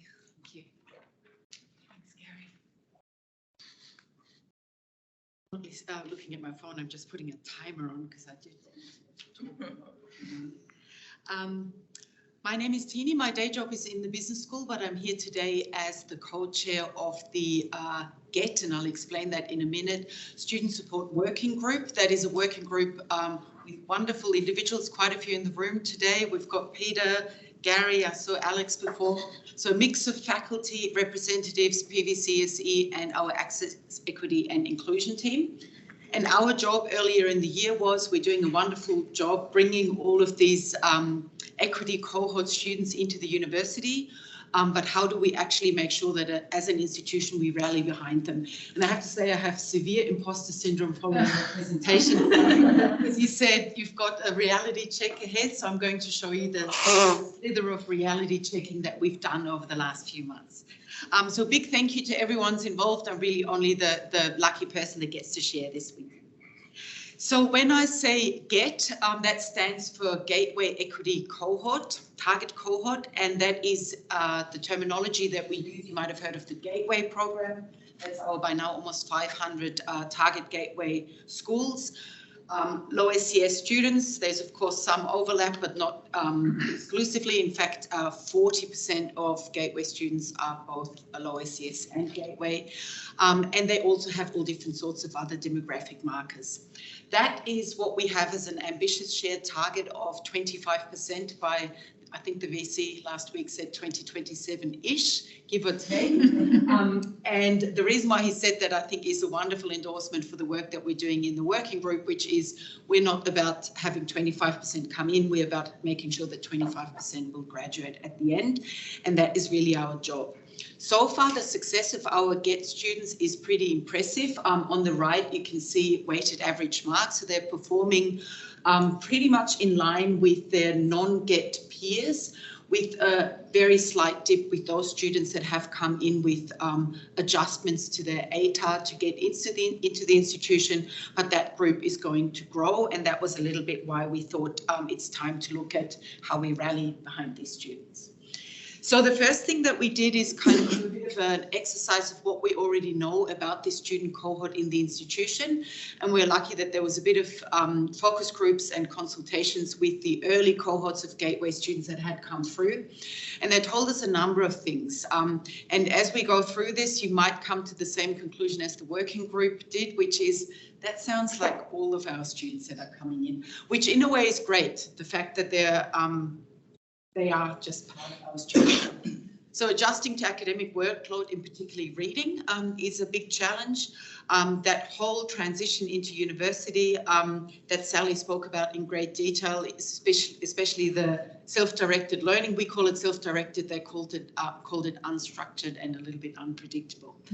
And then the third one I thought was really interesting, and that is what they needed was a little bit of a pat on the back to say, look, you've done exceptionally well to get this come in, and to help them have that confidence and say, you've got it, and together we will get this, to recognize their prior achievements and to build on that. So we then have a whole heap of support services, and I acknowledge that that's all co-curricular, which is probably why we have a long list of barriers as to why students didn't take up those services. And that is, they said that academic success is really what they need to do on their own. They are the ones that have to learn. They didn't feel confident contacting us. So Leesa, well done for being that open person. Most of us don't do such a good job.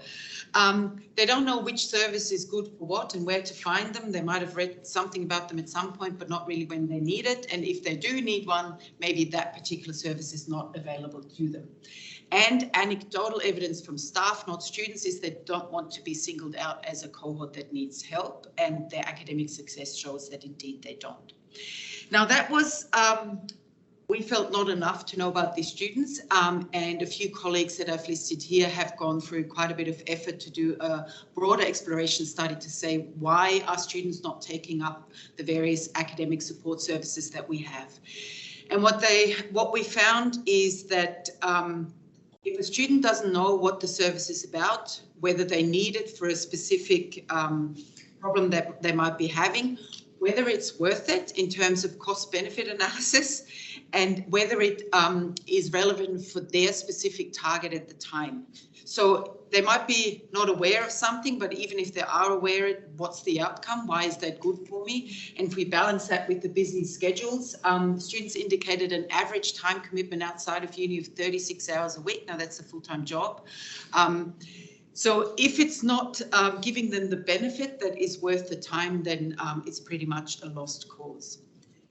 So if we look at what we did with this information, the working group came up with 10 recommendations that from next year onwards, all the faculties and the divisions are jointly working on to implement. And you can see that there is quite a bit of focus on bringing the support into the classroom. So number one, all first year courses to have academic support embedded in the courses, not as a co-curricular activity. And where we have additional academic skills, it needs to be either credit bearing, so it counts for something, or it is embedded in the courses. There's a few extra things such as past classes that will always be outside. And we also hope to do a much better job with that wayfinding exercise for our students. The financial support for educational resources, Sally briefly touched on will. That is a big problem. In my faculty, we have mandatory will. So we are piloting will grants where students actually get an offset of the loss of their part-time job income in order to be able to participate without too much. Recommendation 10 is the research that I just showed you.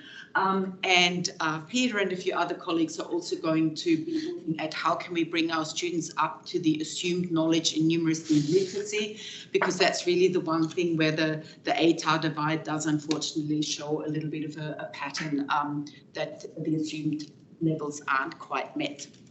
So to summarize all of this, currently our GET students tell us that 1 in 4 doesn't use any of the support services more than once, so we can speculate as to why that is. I think a very important lesson for all of us as we try to support our GET students over the next few years is not every GET student is in need of help. They're actually outstanding students. Where we offer support services, the benefits need to outweigh the cost.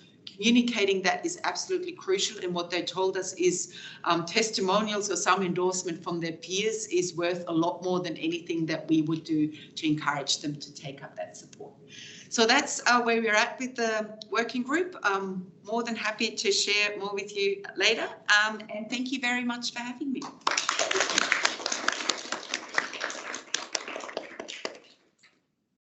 Thanks so much, Tini. We'll have some opportunity to ask questions at the end of this session. We've got 2 more little bits to go.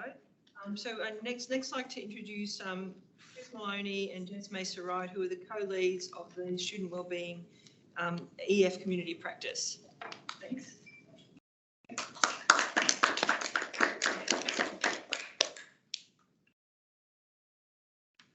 Thanks for inviting us to speak to this. So we're going to run this session just like we'd run our student wellbeing community of practice, very ad lib, bouncing off each other. That's how we run. It's very relaxed, very non-formal, and we just wanted to try and give you a feeling of some of the things that we're doing and how we like to engage with staff.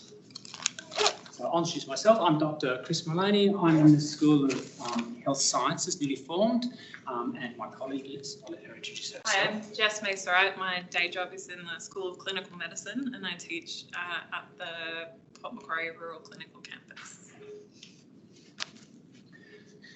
Do the first go over this. Yeah, so this is just an overview of the Student Wellbeing Community of Practice. This is what we do. So we explore creative ways to monitor and enhance student wellbeing at different stages of learning and in various teaching environments.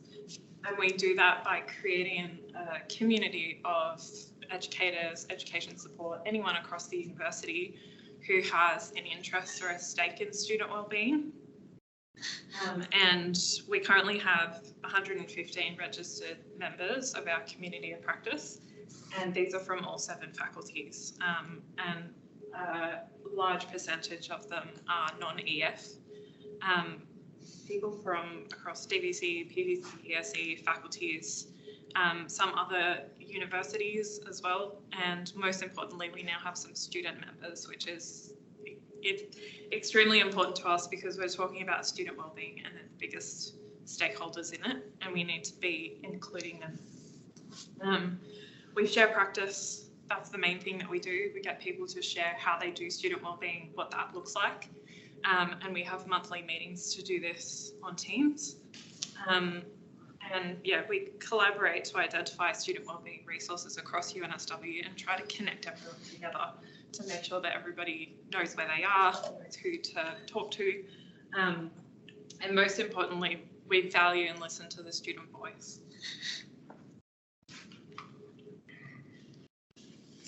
I'll talk to the next couple of slides. So it's just a bit of what our core aims are.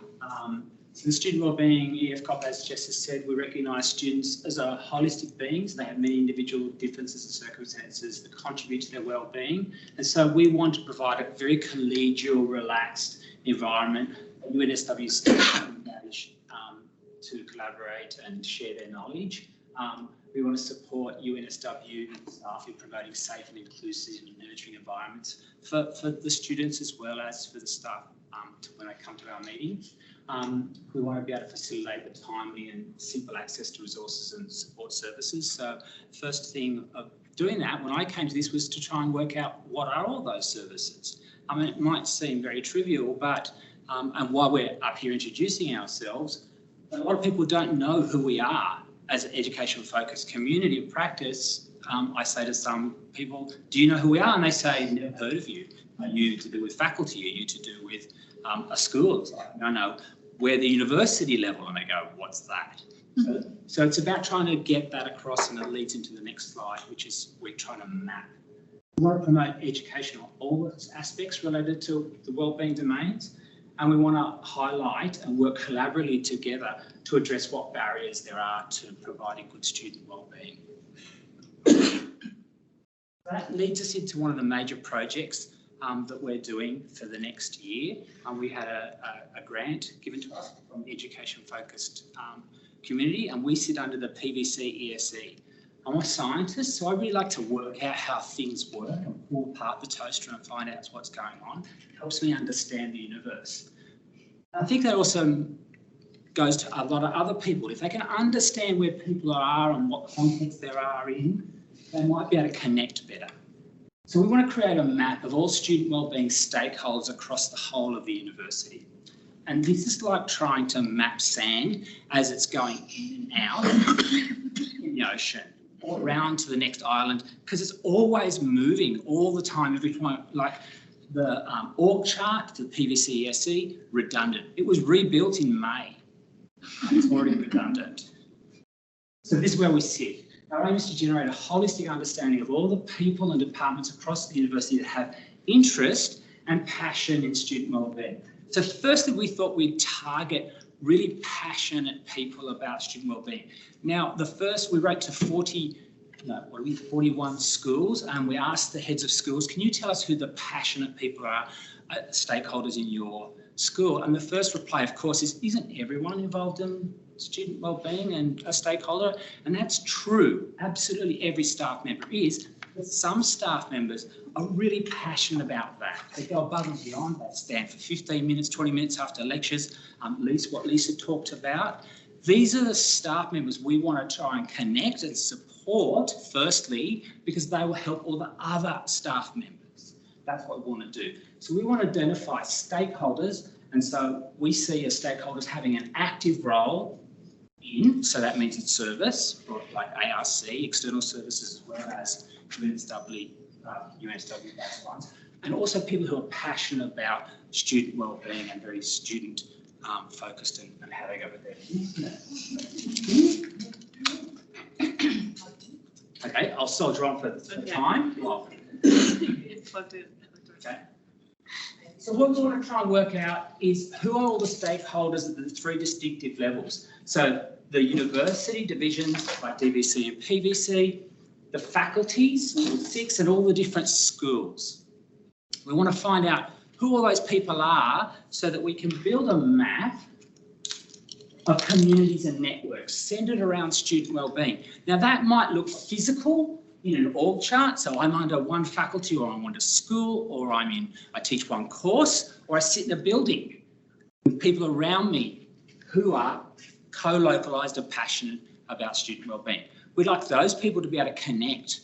They won't be able to connect if they can't actually know who's passionate about student wellbeing. But we also want to connect people on their passion. So I myself are passionate about giving confidence to students in the classroom, about their communication and forming communities and belonging. That's what I'm really passionate about.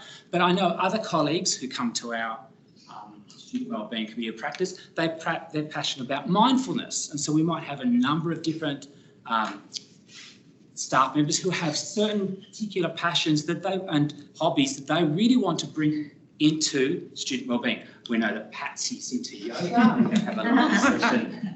That's another passion that comes through and connects people. So what we want to do is get all these people connected, because what we know is staff members, they have so much energy for so long, and then it dwindles over time. What we can have is have people feel connected and feel like they're on the right track and they're doing the right thing, because that's what we're all imposters think, oh, we're not doing our job. But it is our job, and if we're connected and feel like, oh yeah, I'm doing it and so are they doing it, we can pass it on to other newer junior staff who are trying to get that role model of what it is to have student wellbeing in the curriculum. And it's about that presence when you're up front, talking to them. It's about that getting that personal, professional identity that you're confident to be able to engage with them in student wellbeing. You don't get that unless it's role modelled from people around you.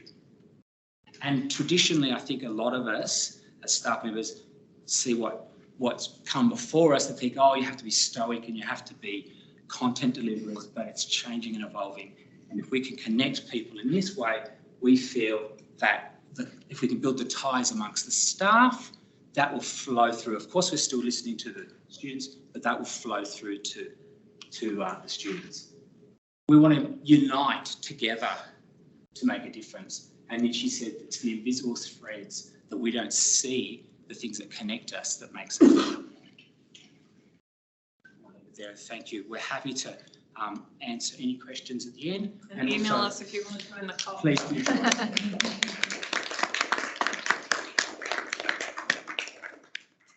Thanks very much, Chris and Jess. And the Student Wellbeing EF Community Practice have a session tomorrow morning in the Roundhouse for the Education Festival. So please do join in that if you get a chance. I'd next like to just bring to the front Peter Heslin, who's going to be talking about a broader lens on wellbeing. Thanks, Peter. Thank you, Lisa.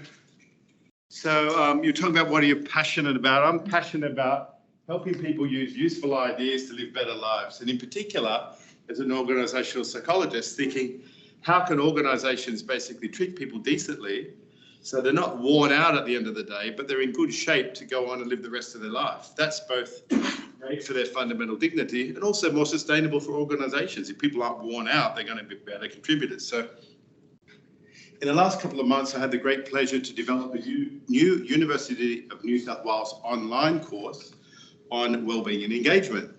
I received just feedback this morning. It's the last week, so it's a 6-week hexamester course, but the students are apparently loving it, so I'm very delighted and chipper about that. So basically we kick off and the first thing they read is the kind of thing that we hear routinely from our wellbeing department or whatever. You want wellbeing? What you need to do is meditate, have some green spaces, connect with people. I've given talks for years saying those very things. But the rest of the course is what else? There really is a lot more to it than that. And in particular, instead of telling people not to be so stressed, what we need to do is create environments that don't generate so much stress for them to cope with. So 90% of the course is about that. So What I'm going to do is explain a little bit about the rest of the course, and then I'll tell you 3 of the major ways that I think there's more to wellbeing than that I think might be useful also for a student. So in the second week, we look at basically how to make work suck less. And what I mean by that is there's lots of things that happen to work which wear us down. And remarkably, so the framework here is a job demands and resources model. And what this says is jobs place on us some demands that we can experience as stressful, but they also give us resources. So maybe people who care about us or whatnot. These both buffer the effects of the demands, and they also invigorate us and help us thrive, which kind of connects to the idea of engagement. And surprisingly, lots of people like to laugh at government initiatives, but I looked into the Safe Work New South Wales guidelines. They have 8 areas of demands with advice for dealing with each of them, which are remarkably really good. And this morning, I had the students are loving those very things. So I recommend them too. And by the way, I've got a QR code here. I've had the entire course put into a sandpit. So from that QR code, you can access each of the resources. So every topic that appears here, there's basically a reading and then related student activities of that reading. So basically I took that and said, what else? Well, toxic bosses wear you down. Working for an algorithm like Uber's not a whole lot of fun. And how can we subtract burdens from organisations rather than add them? Here we look at resources for well-being. What's a good job? Smart work design principles developed by the ARC laureate, Sharon Parker's got some brilliant ideas. And then a bunch of other things. Each of these I've used with my executive MBA classes, and they've all ranked them as highly valuable. So I was very confident to put them out there for others. Week 4 changes gears and says, this says jobs places demands on us and also resources. This new model published just last year said these demands come not only from our jobs, but also from our organisations, all this extracurricular. I've just heard multiple people say in my day job, well, we have other jobs too. What are the other demands from organisations, from families, and from ourselves? So week 4 goes into a range of ways that organisations can relieve the burdens on people and help people support their work-family relationships. Week 5, which is my traditional wheelhouse as a psychologist, thinks about how can we develop each of these sorts of things. And I'm really into now, this topic also relates to workaholism. And I gave a talk on that yesterday, and I think that's just fascinating. Workaholism, I've learned, is not just when you're working day and night, it's when you're thinking about work day and night, and you take a break, but you're feeling guilty because you're not working. I think it's a major pathology, and that's a new line of research for me. And then finally, basically, what do we learn from meta-analyses and research about how to implement this in organisations? So the 3 things I wanted to add as new ideas that might be helpful for supporting student wellbeing. Raise your hand if you're familiar with Seligman's PERMA model about positive emotions, engagement, relationships. Can I see hands? I imagine a good few. Yeah, maybe 30, 40% of you. This has just been updated in a way that I love. This says you need to have all these things going on in your head and heart to have well-being. But the extended model says you kind of also need physical health, a useful mindset, which I think is a bit redundant because it relates to these. What about your work environment? Do you have fresh air? Do you have safety? Do you have economic security? These broader contextual things are also critical to well-being, aside from this. Extending that model even further, you may or may not have heard in July this year, our federal government released Australia's first wellbeing framework, where they put out the idea that we need to help people and progress, fairness and opportunity for everyone is what Australia should care about. And I just think that's wonderful. And they put out no less than 50 indicators of what we should be thinking about and measure. But some of the ones here, I think, are a great supplement to what we normally think about. Do people have somewhere to live? Do they have money to eat and preferably nutritious food? Do they have money to travel to university all the times we ask them to come? Can they manage time? Do they feel they have psychological and physical safety? Do they have access to justice if they feel they need it? So maybe not all of these are relevant, but I think it's worth checking out to say, how might we expand the way we think about student wellbeing to consider some of these? And then my final point would be from an Indigenous perspective. I love this model which begins with the sort of things that we often think about. Physical health and mental emotional well-being. They're pretty much what we think about with emotional well-being, but with well-being as a concept. Then we've got connection to family kinship, connection to community, culture, to land, and spirituality and ancestors. And what I find fascinating about this is we can look at and say, yeah, that seems like the sort of things that we hear about when people talk about Indigenous values and cultures. But then the big question is, what about the rest of us? Do we have connection to our family? Do we think about our origin story, who we are, and are we connecting with that? Do we make time to visit our parents or our grandparents before they die and connect with how enriching that is and how regretful we can be if you can't? So I think the interesting thing is, how can we not only be supportive of Aboriginal and Torres Strait Islanders with their concerns about this, but in doubt, how can we be enriched by saying, wow, what they've got going on can be something that can be much better for my well-being and my community building and enriching my family and all of that. So that's what I wanted to share, some potentially broader considerations on well-being. Thank you.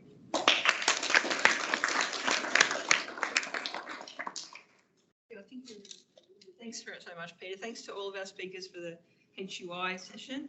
We're a little bit running late. A little bit running late. So are there any questions anyone would like to ask? Yep. We steal a little bit of time from the last session. Okay, thanks, Peter. Just wanted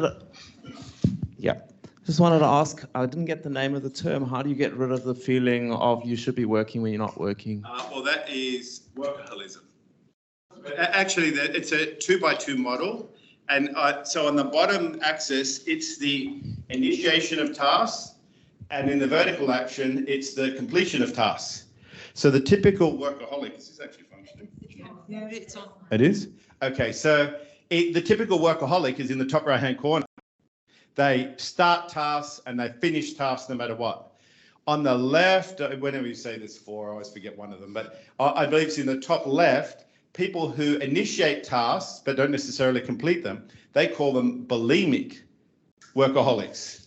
So they work in bursts and then they rest in bursts, but during their rest, they're probably procrastinating the fact that they should be working, but I want to do a really good job and I'm not sure how to do a good job, and heck, I went to one of those Heslin recovery things and they said you shouldn't work all the time, so I'm going to take a break and I'm not going to work.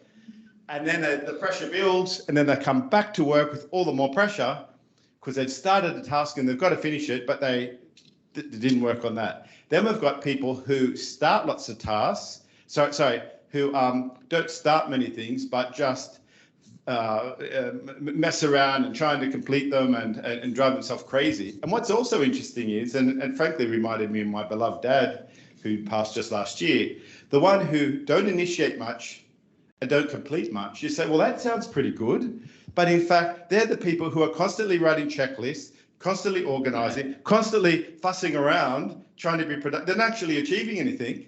So basically, all four types of workaholism can drive you crazy.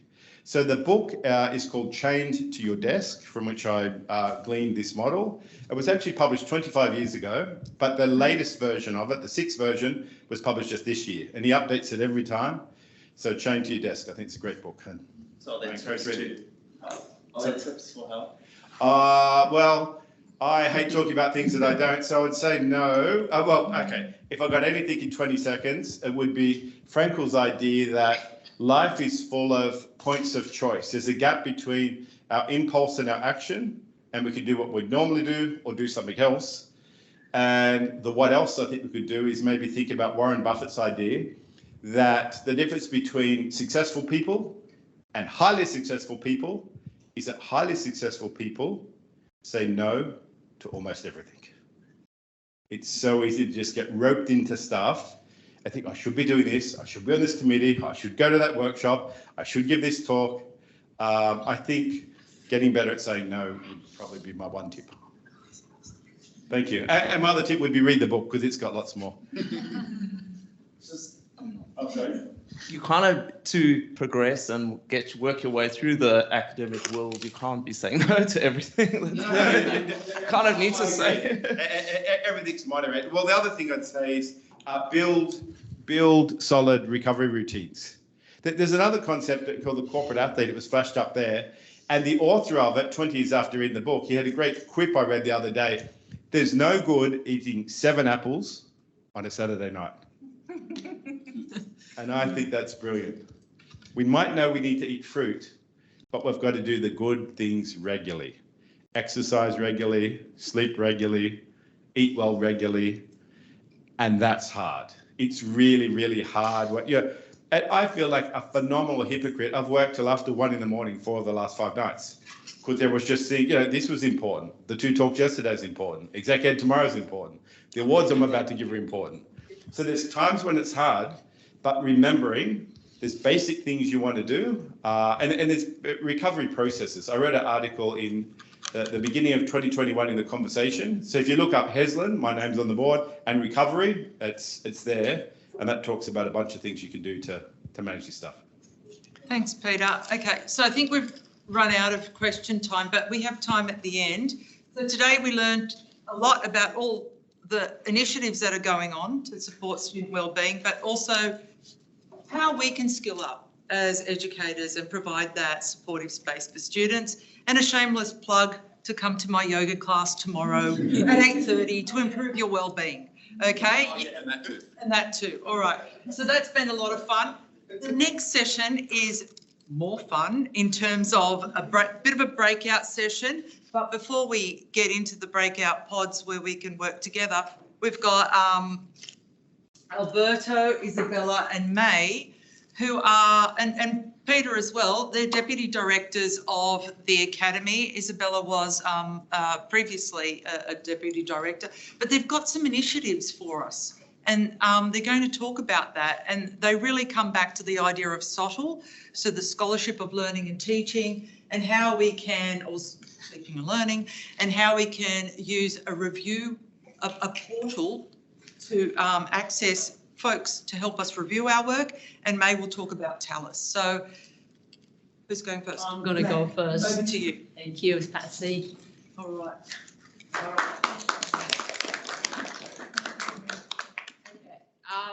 Today, I'm going to talk about learning and teaching, scholarship in learning and teaching. TALIS is actually something that the Scientia Education Academy set up about a year ago. But I'm not going to focus on that today. In fact, I'm going to go to Peter's, where he said, Frankel, is that right? Yep. Said that Ian Frankel, there's turning points in your life. And I'm just going to tell you the story of when did I actually start a scholarship in learning and teaching. And it was actually by accident. I never intended to start writing papers on education.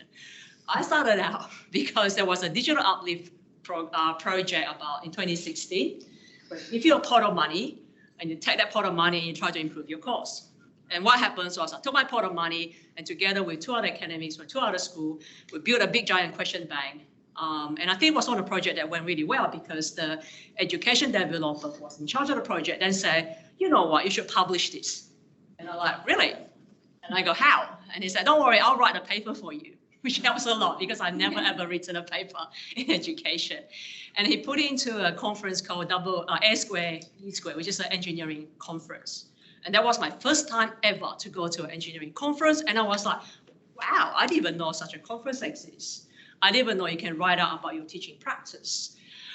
So that's where I started. And the second point was when I met Patsy. Working with Patsy, and I go, who is this Patsy person? And I look her up on the internet. And I thought, wow, Patsy has done a lot of work. She's from STEM, like myself, but she's done a lot of work in portfolio. And the best bit was, Patsy was telling me, I'm taking all these posy, like a whole bunch of academy, to Boston. Because UNSW was a world leader in e-portfolio. I'm going to go to Boston and talk about my work. Oh, in medical science. In medical science. Nonetheless, it's still very impressive. And I go, I want a piece of that. How do I get it? So from there, it's sort of in drips and drabs. We did a bit of work here and there. We tried to set up SoTL, and Peter and Jayasri did a lot of work in trying to set it up in Faculty of Engineering. A week ago, 2 weeks ago, Patsy asked me, how is that going? I said, it's really slow. You know, firstly, you got to group people together, then you set up a team channel and they start writing some papers, and then they start coming together as a small group. And then we're putting an EOI for double A square, E square, that conference I went to in my first story. We put an EOI for that. We hope that we will get the bid and run it in 2026 together with COP31, which is a very prestigious climate change conference. Let's hope Sydney gets it and hope to do that. But as you reflect, as I reflect on that, as I reflect on writing this presentation and writing the EOI, I go, should we even be doing this? Which is a good question. I mean, Peter Heslin, your second quote from Kahneman, was it Kahneman? No, the second, Warren Buffett.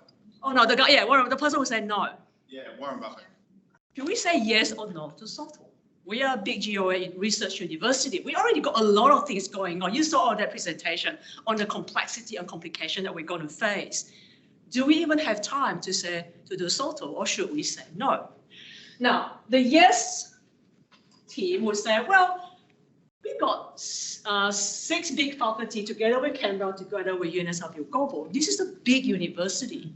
It has a lot of things happening, and it's going to have lots more things happening, as we have seen, right? And there's a lot of smart, intelligent people here. Now, this is just the Nexus priorities, but again, there's a lot of activity going around. This is just 6, and there's actually more than 6. Assessment and feedback, learning technology and digital literacy, will, societal impact, well-being and belonging, diversity and inclusion. Plus a few more which I haven't put down. If you think about that, with your 6 faculties and all your activities going on, you can go very broad and you can go very deep, right? But my question is, oh, actually, let me take one more step back. And then the way you can do it is you could do discipline agnostic SoTL. So this is probably funded centrally. This is probably through community of practice, where researchers distribute across different schools, different faculty, come together, work together, and then they might do research teams like well-being team or assessment, which happens to every discipline, regardless of who you are, whether you're engineer or business, economics, or whether you're medical. You could do discipline-specific SoTL, and this is where it's probably funded by school and faculties, because no way business is going to fund anything in engineering, no way is going to fund anything in business, but we never know. Here, the researchers are situated in faculty. So an example of this, which we have seen around, is like Peter Bryan at UC co-design. The interaction is probably at the school and faculty level or at the discipline level, and the research teams are more along the discipline, competency-based education, curriculum design, professional identity, or discipline-specific innovation and practice. And then you've got the big players, the big fish, those education researchers who I think are expert. So these are probably funded through ARC grant, competitive grant, and it will be situated within the research center. So people like, you know, Simon Buckingham from UTS, they've been brought from Cradle, they've been brought at all from Cradle, as well as, and the interactions are quite broad, and often they have a big voice when it comes to what happens nationally, right? Okay, I don't think, and the research teams are often quite narrow, like very narrow, not narrow in scope, but very highly focused and very high level. I don't think we're ready yet, but I may be wrong. And I'm happy to be corrected to be wrong, because that means that there's something happening here. But if we look at these 2 first space, then my question today is, should we do it? Should we do SoTL at UNSW? And I'm going to ask people in the room, and people online, you got that little button you can press where it puts a little hand. If you think we should do SoTL, put your hands up.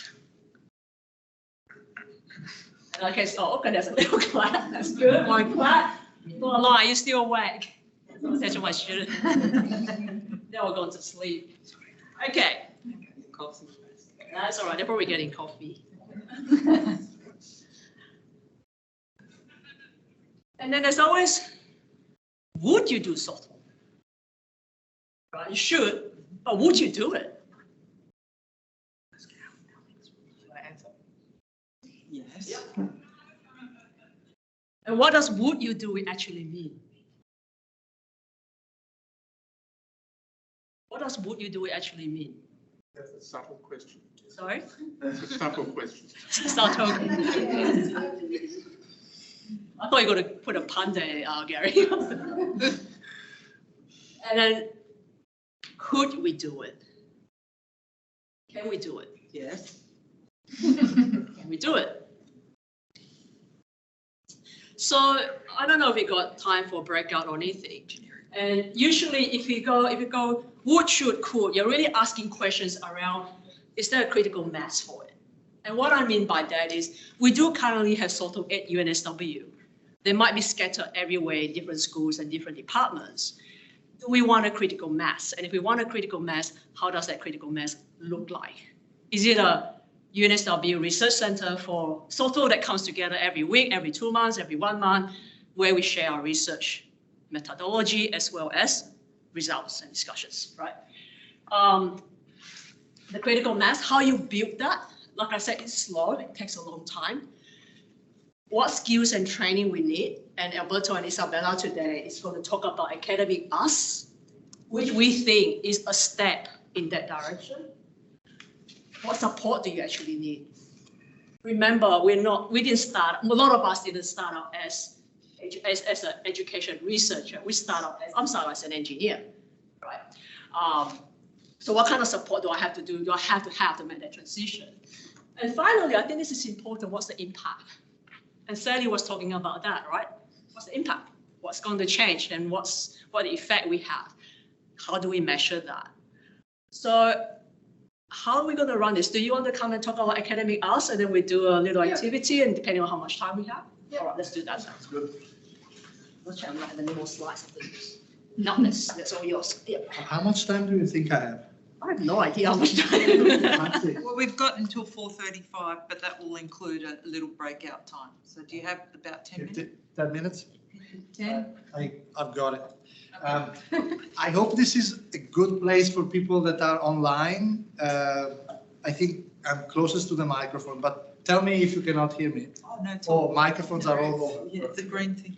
I've heard a lot of really cool things today. Connection, how to approach workload, right? And I think that what we are trying to achieve here with Isabella, which, by the way, sitting there, I can get all the difficult questions from you. And please ask questions as we go. I'm going to try to slow down my 10 minutes and tease out questions from you instead. But the idea is, can we really connect education and research? I mean, these are two big parts of the DNA of the place we work in. And can we connect them? My answer to that is yes. We should, we could, we would, all of that. And also going back to Peter's presentation, that can also be done in a way that is not gonna blow our workload. In fact, it could be really beneficial. If you're someone that's an education-focused person, but you have a solid evaluation published of something that you've done in your courses, that really gets your career going. So I've heard various versions of, well, you don't have to do research, education research. And it's true, you don't have to, but you absolutely should, because it's a low-hanging fruit and it gets your career moving. You go someplace. And that's because you are connecting.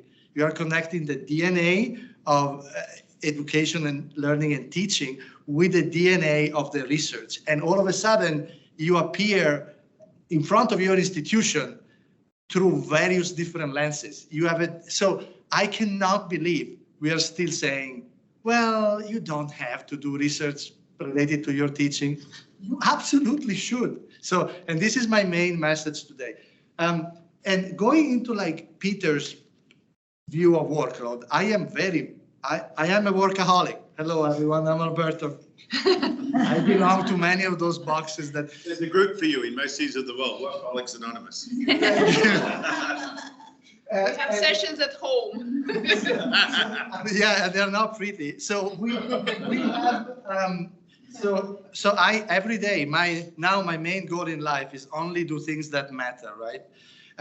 But it's not, if people tell you, oh, doing like top-notch, I don't even want you to think about educational journals. No. Think general interest journals in your discipline, or even think science, even think like completely general interest, okay? You can get there.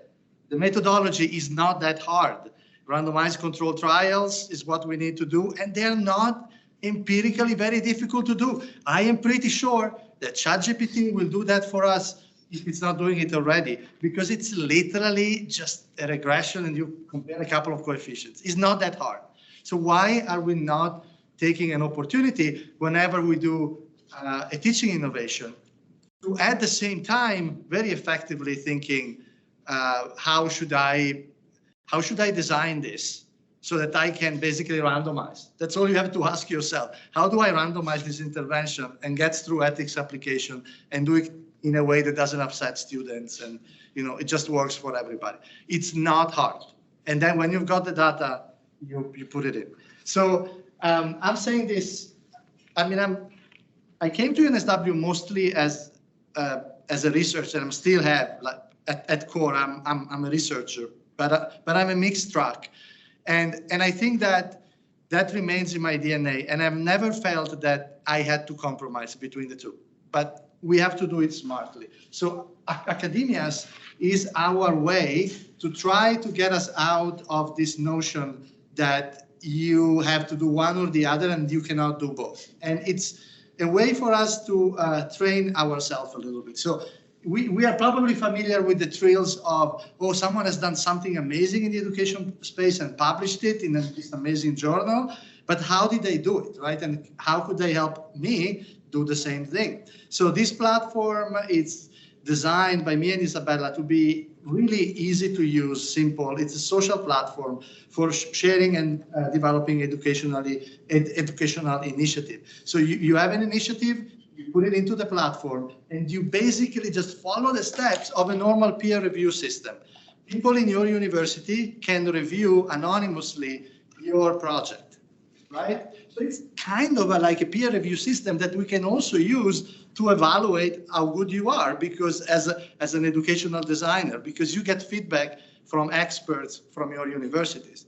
But unlike other form of peer review, you can revise and resubmit whenever you want. You can try again. So if the first time is like everybody's laughing at you because, oh no, this stuff was publishable 20 years ago, but now you have to do it this way, no problem. You just reformulate the question and resubmit and get more feedback. And every time you get some feedback, you pay it forward to someone else anonymously.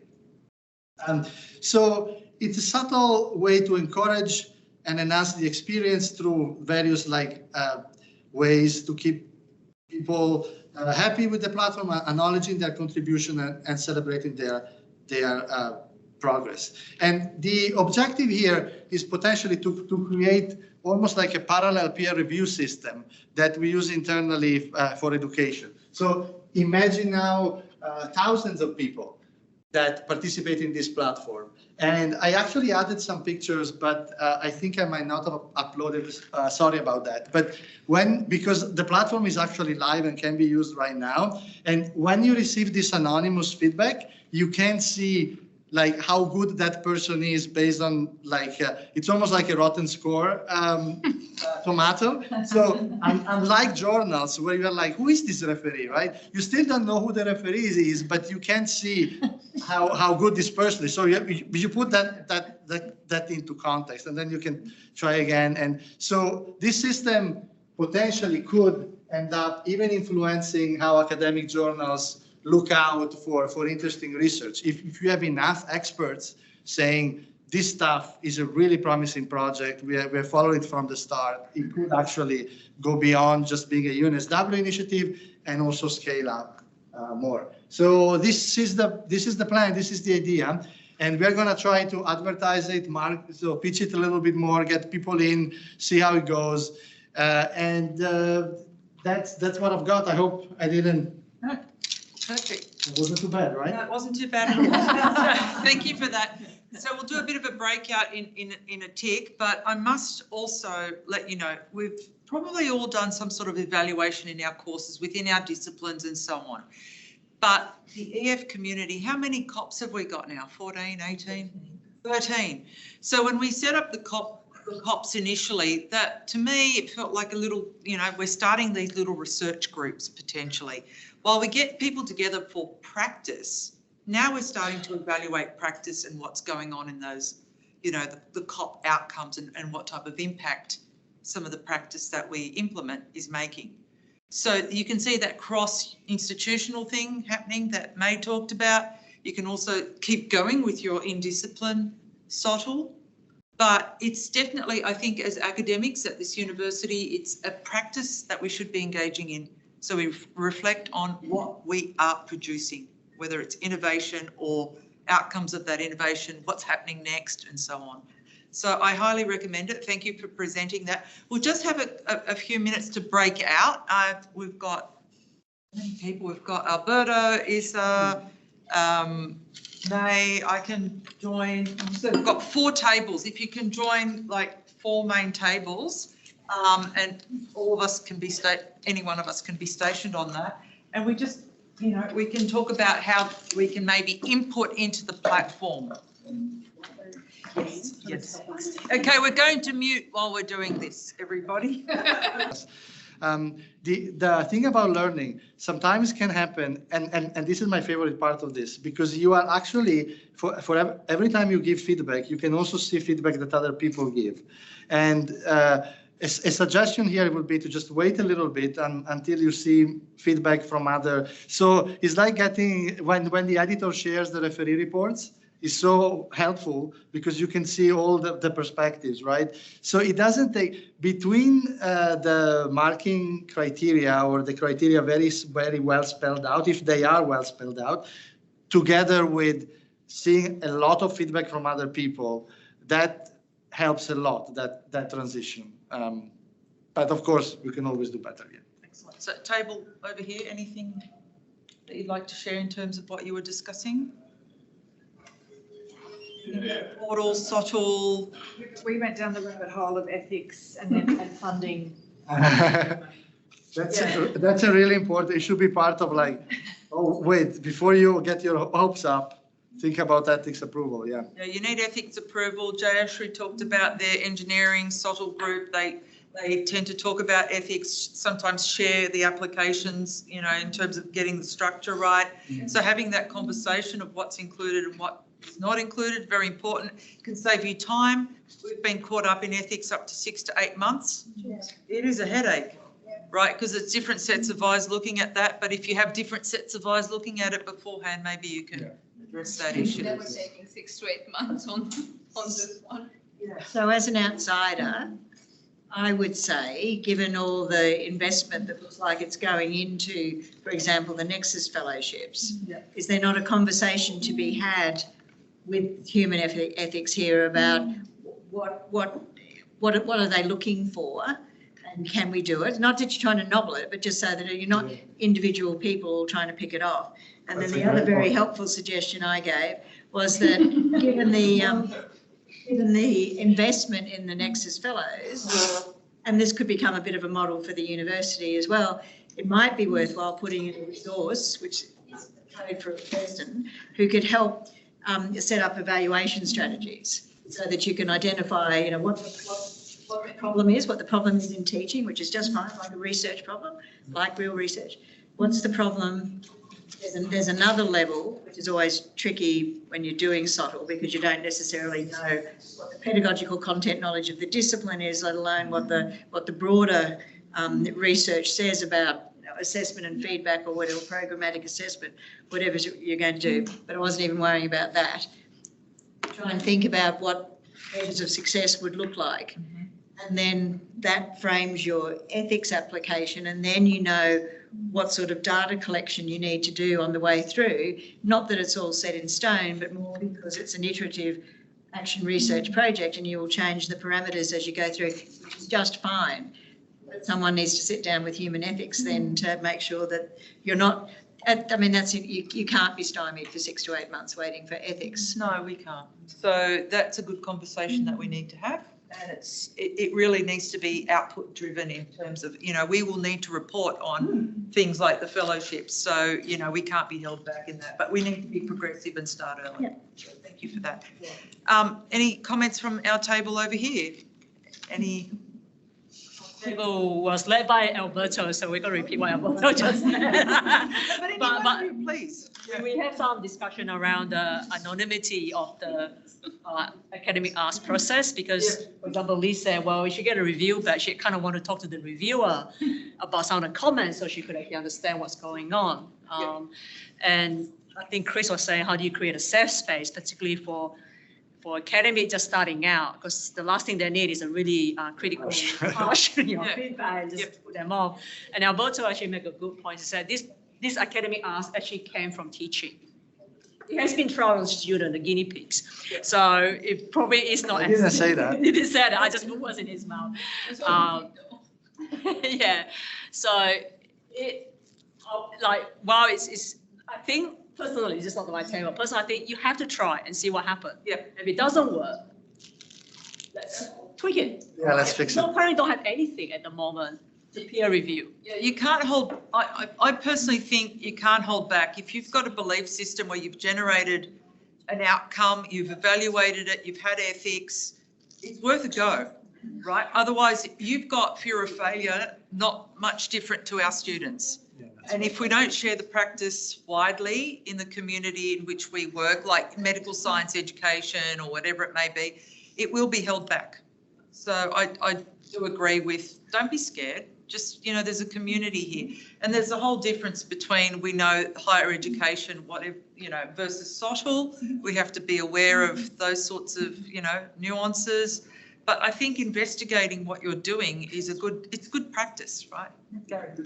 Actually, what I would say is that everything we do as teachers needs to be approached in a scholarly manner. And that means when we have a problem, we research, how other people manage that problem. Maybe there's a gap here, maybe I could try something a bit different. Evaluation of what I do has to come up front. Yes. And therefore I need to put in ethics before I couldn't agree more. Yeah, and ethics helps you plan actually in a weird sort of way. So on that note, we are running over time. I hope that was a good brainstorming session. Thank you very much, everybody. The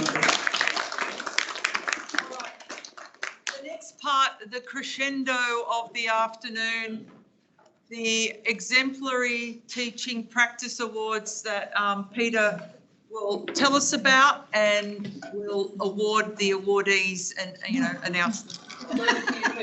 Lovely, thank you.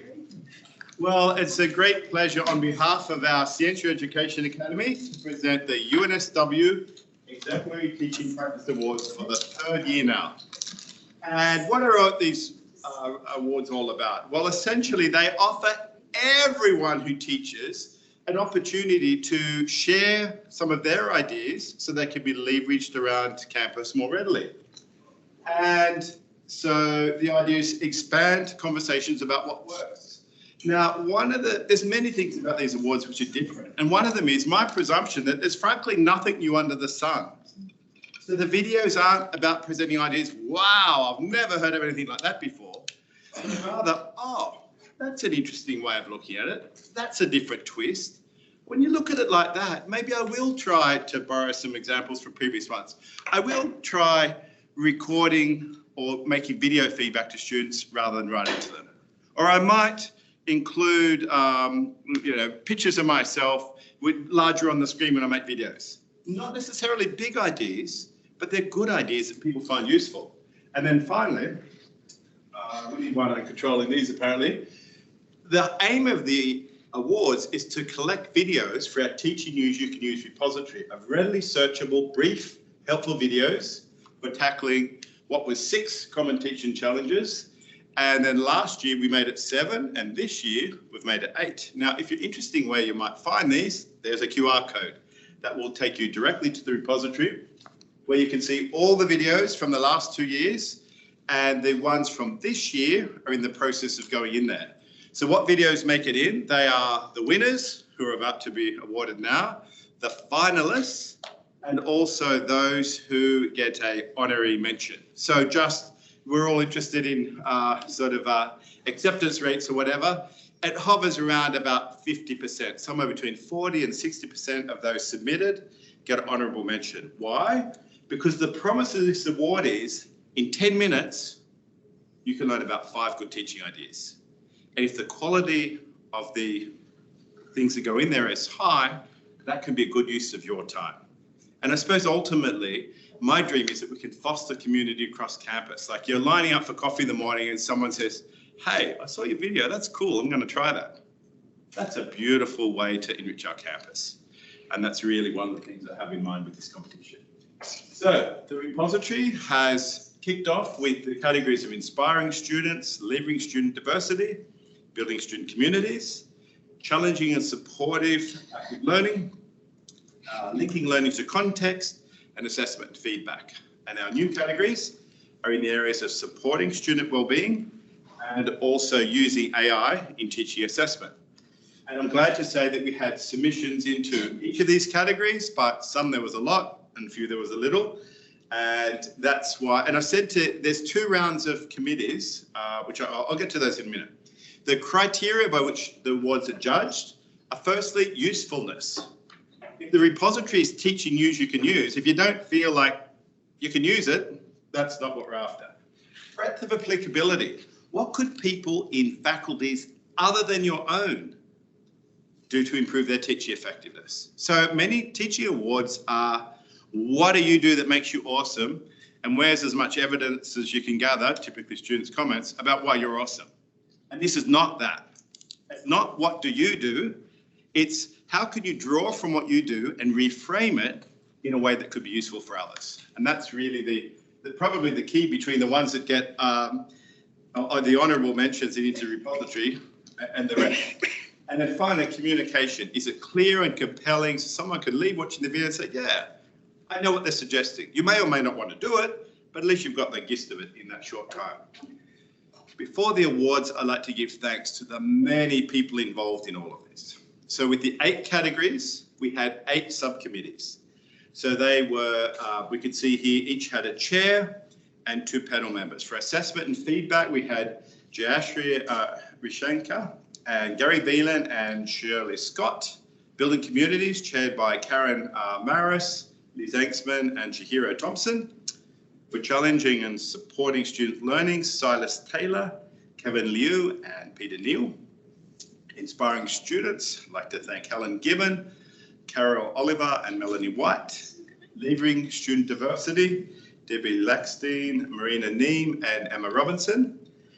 Linking learning to context, Chinthaka Bolasoria, Natalie Hughes. She taught me how to say it, I've forgotten, I'm embarrassed. Anyway, Patsy Bolly, supporting student wellbeing, Rebecca Labard, Leesa Sidhu and Jackie Cranny.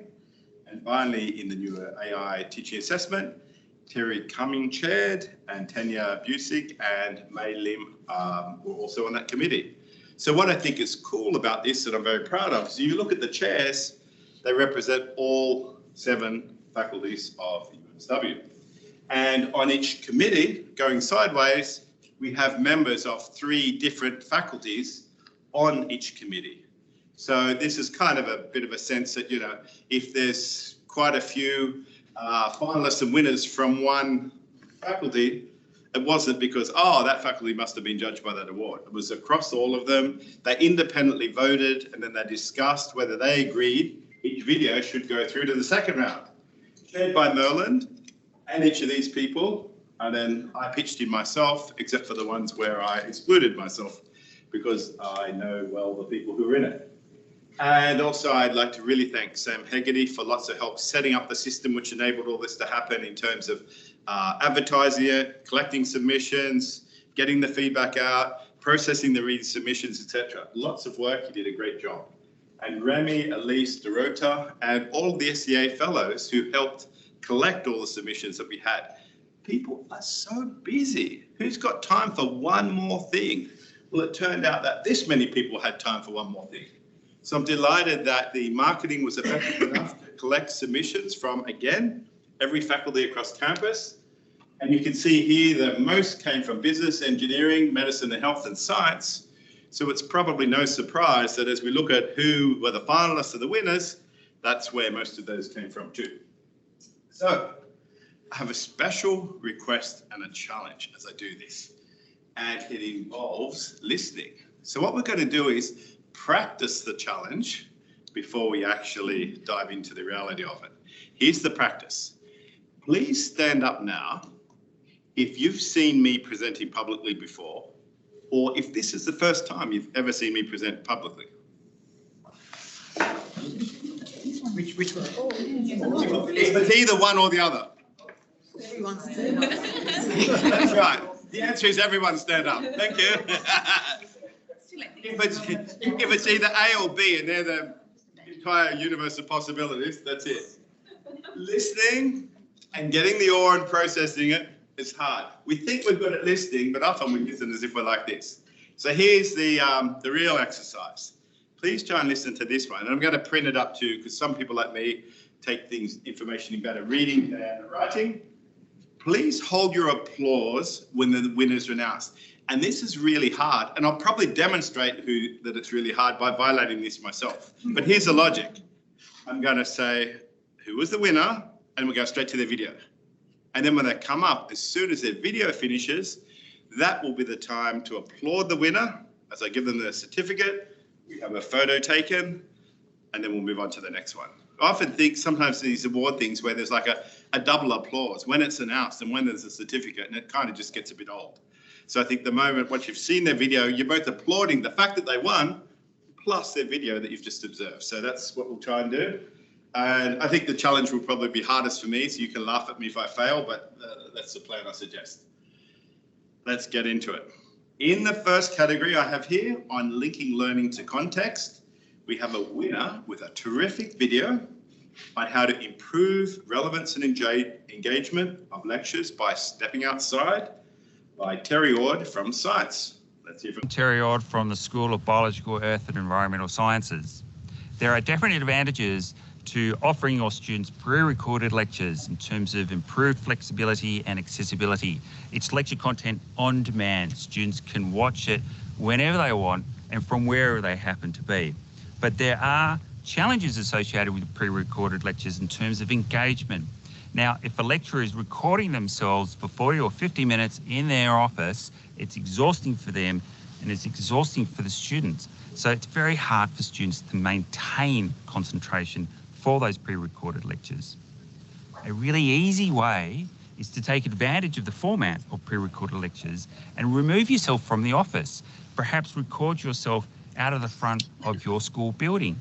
Or if you're doing research in a lab, perhaps give a lecture in the lab setting. If you're teaching business and something about finance, record yourself in the city, in the financial district. If it's networking, record yourself the next time that you're at an international conference. I teach evolutionary biology, ecology and animal behaviour, so I take the opportunity when I'm out in the field to also record a lecture that's related to the topic of the sort of research that I'm doing. It improves the relevance of what the information I'm presenting to students is, because students see the topic in its real world setting, and that's really important. So not only does it improve engagement, it improves the relevance. And it's really easy to do. Anybody should be able to do it. You just need a camera and a tripod. Your school almost certainly has equipment that you can sign out. If they don't, the PVC SE certainly will. You could use your own phone as your camera, just holding it up or propping it up on some sort of structure. It's really easy, it improves engagement, and improves relevance. Well done. Thank you, Derek.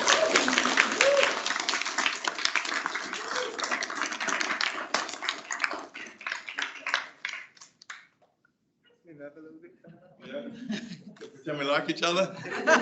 Take a step forward. Oh, okay. This is our guidance here. See that? Yeah, just a little bit past that way. Okay. All right, Terry. Lovely. Thank you. Thank you so much. So what else do we have on the slate? We have building student communities. And here we have two finalists. Fostering a learning community in a large hybrid course by Timothy Roberts from Medicine and Health, and walk and talk sessions to build a supportive learning community by Elena Pacitti. And the winner of this one is Timothy Roberts. So congratulations. I'm Tim from the School of Population Health. The bulk of our teaching at our school is to postgraduate students, many of whom don't come to campus because they work full-time or they live outside Sydney. In this video, I'll demonstrate tips that I use to build a learning community among all our students, no matter how they interact with our course. Foundations of Biostatistics is a large course, 400 in 2023. We teach in hybrid mode, where the lecture is presented in person and streamed via a Microsoft Teams meeting. Around 20% of our students attend in person, about 30% online, and about 50% of the students watch the recorded lecture later. I begin each Teams meeting about 15 minutes early by streaming a welcome slide. This slide lets students know they've joined the right meeting, gives them the time that the lecture will begin, and provides a link to an online quiz to recap the previous week's work. I like to feature something about the UNSW campus on this slide, and this year I chose to feature art on the UNSW campus. For example, here I'm featuring Guruwal, which is located on the lower campus. I then follow up this slide with some details about the artwork, so even our in-person students learn something about the campus on which they're studying. Students can feel intimidated asking questions, especially if they know that the questions will be recorded. So I like to use the last 10 minutes of a lecture to set aside safe time, a period where we don't record. And this mimics the in-person experience of students asking questions down at the lectern after the class is dispersed. And to ensure equity, I make sure that I announce that any questions that are raised in the safe time that have interesting or important points will be posted up on the discussion forums later. So that's it. Easy tips to implement to go some way to encourage a sense of belonging for all students.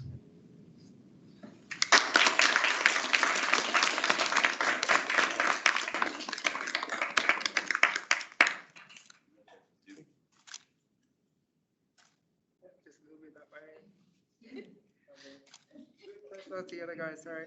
Thank you. You sign here. Thank you much. Thank you. Thank you. Okay. And next we have inspiring students, where we jump straight into the winner of Namaji Wijanaki from Science with a weekly newsletter to keep students on track. Hi everyone, I'm Nurmani Vijayanaika. I'm a senior lecturer from the School of Biotechnology and Biomolecular Sciences. With the fast pace of learning, students can often get overwhelmed with everything that they have to complete. This means inspiring students to be successful and enthusiastic learners can be an ongoing challenge. I have come up with a simple strategy to help students succeed. I do this by sending out a newsletter at the start of every week. The newsletter provides the students with important announcements about the course and a clear and structured list of tasks that they must accomplish that week. Academic life can be stressful, and much of this stems from the cognitive load of remembering countless tasks, assessments, and deadlines. The newsletter can help students prioritize tasks for the week ahead, ensuring that they allocate enough time and use that time effectively. As students check off items on their checklist, they can see the tangible evidence of their accomplishments. The act of ticking off tasks can be intrinsically rewarding and motivating. I send out the newsletter at the same time every week, and the format of the newsletter is always the same. I also include a tip for success for that week and sometimes fun and useful resources that the students can use as well. The power of weekly reminders should not be underestimated. As seen from this feedback here, the students are very appreciative of this type of weekly reminders. A weekly newsletter or a checklist can inspire students to become more organized, accountable, and motivated. This is especially true for first and second year students who often struggle with university life. A newsletter has the capacity to reduce anxiety for students and make them feel like they have full control of what they need to do during the week. Thank you.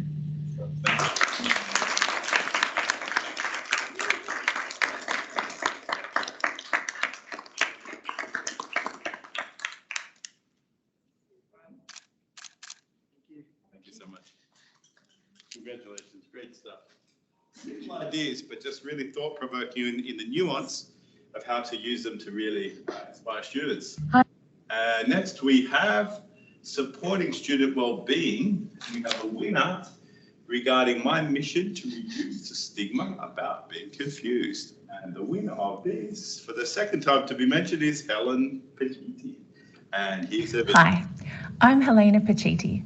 My 2-minute teaching tip today is about supporting student wellbeing. We know from research that students experience significantly more negative emotions than the general population. As their teachers, we need to support our students to manage these negative emotions so that they don't affect the learning process. One source of distress can come from feeling confused about a course concept. For example, if a student is confused about something covered in a lecture, the confusion can become distressing if it remains unresolved, and driven by a fear of failure, this can lead to a spiral of negative emotions. However, as teachers, we know that confusion is a normal, natural, and necessary part of the learning process. Confusion can occur despite teachers' best efforts to provide clear course guidelines and learning material. Learning complex higher ed concepts is hard.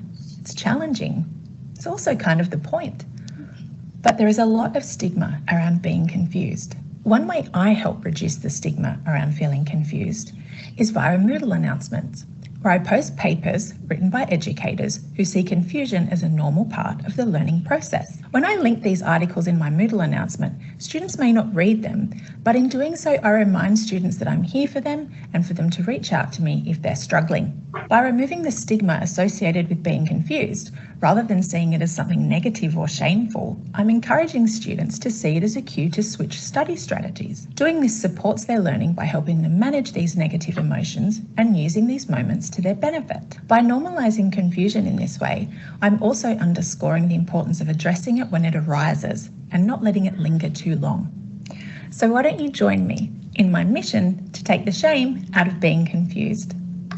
It is a simple and easy way to show your students that you care and you're here to support them achieve their learning goals.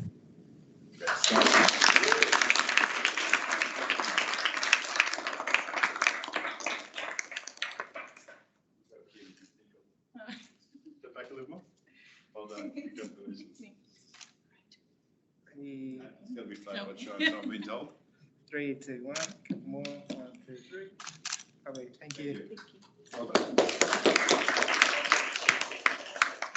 the way, for the other winners, I took your certificates came in a plastic slip, and I took it out so you could get a better photo. But the plastic slip's on the table there, so make sure you go over and grab it, and then you can keep it in good nick.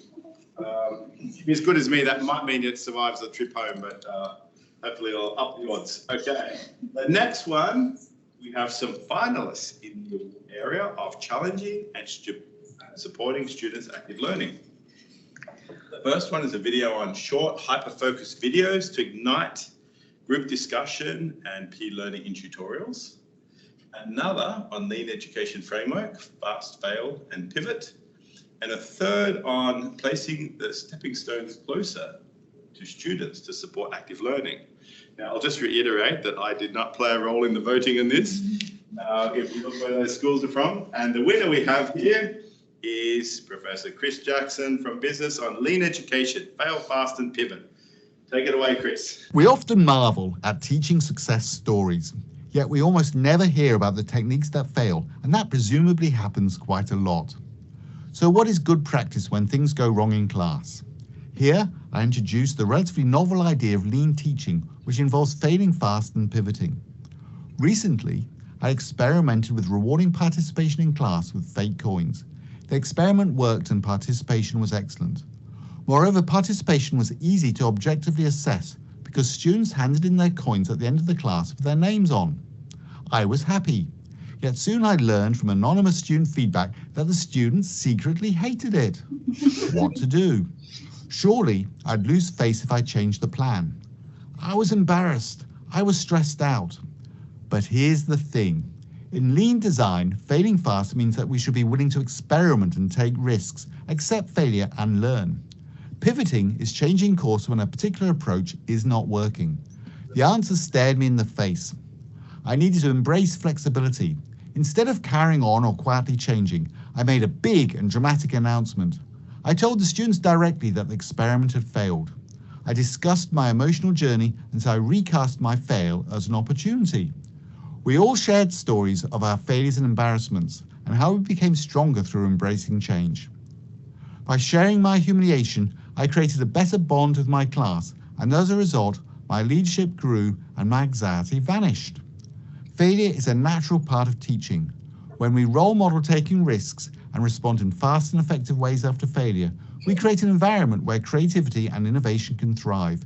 Students learn not only from success, but also from failure. By role modeling this attitude ourselves, we show them that it's okay to make errors and highlight how they are easily fixed within the lean education framework. Great stuff, Chris.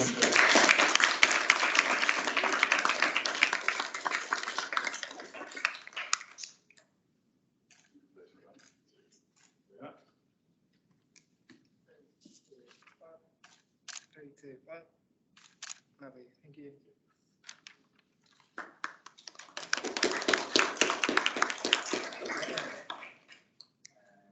We all have the category of assessment and feedback, where our first filer is putting feedback to work by Ji Chong Ling.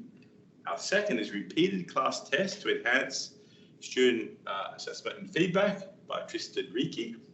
And our third finalist in this category is group peer feedback, group peer review and shared feedback by Pan Wang.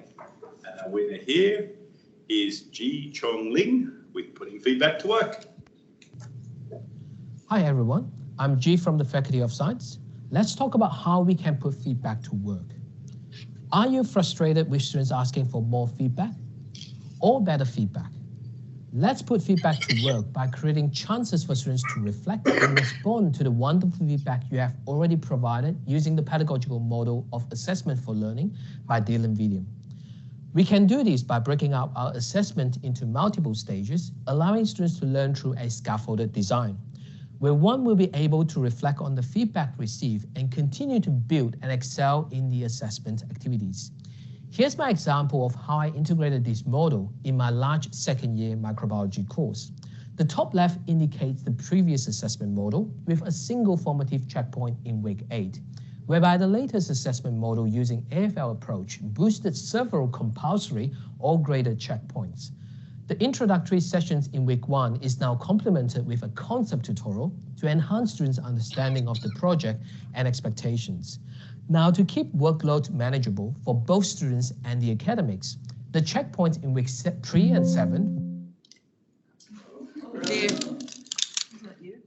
designed for a group setting. To further enhance the elements of feedback and reflections, students were tasked to peer review submissions from their peers in week 7 individually. Now, students are expected to adapt feedback received in the subsequent stage of the submissions.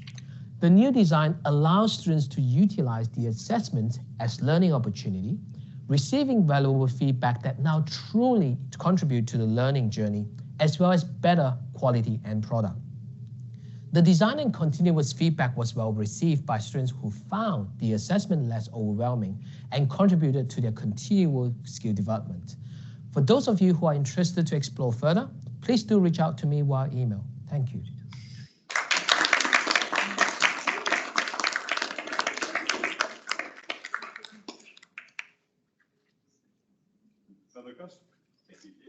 Well done. Three, two, one. Lovely, thank you. And now for our last award in the category of leveraging student diversity. We have making videos that role model bringing your whole self to class by Seb Sequoia Grayson from engineering, and how getting under the hood of our stories leverages diversity by Bradley Hastings. And the winner in this category is Bradley Hastings, who after the video deserves a special round of applause because he is the first ever 2-time winner of an Exemplary Teaching Practice Award. Let's see what he's got for us this year. I'm Bradley Hastings from the Business School. I'd like to talk about leveraging student diversity. For me, students are maximising diversity when they're learning from each other. However, what I find is that often students have a story that they make up about someone else, which actually blocks their ability to learn. Here's an example. One student came to me and said, "That person's not pulling their weight." while another person says, my voice isn't valid here. You can see that these two stories, if we bring them together, there's actually more of a space for conflict than there is for learning. So what I use is something called the experience cube, developed by Jervis Bush. And it says that at any point in time, we experience the world through 4 dimensions: our observations, our thinking, our feelings, and our wants. By unpacking these observations, what we're doing is we're going under the hood of our stories and opening up a space to learn. So with students, I get them to tape the cube out on the floor and walk the cube as they're telling their story. And this is what I found. The first student said, when it's time for action, I observe that you're silent. That makes me think that you're not pulling your weight. I feel disappointed because I want to share the load. The second student said, in the past, when I've offered up my ideas, they were not taken up. I feel like an outsider. That makes me think my opinion's not valid. I want to contribute to the team, but I just don't know how. Doing this in Walking the Cube, what the students have done is open up their stories. And in this particular case, the 2 students realized they actually have the same wants, collaboration, working together. They have different thinking, but they also both care. So the next time you see conflict between students or stories being made up, consider the experience cube as a way of opening up a space for learning between students and therefore experiencing the benefits of diversity.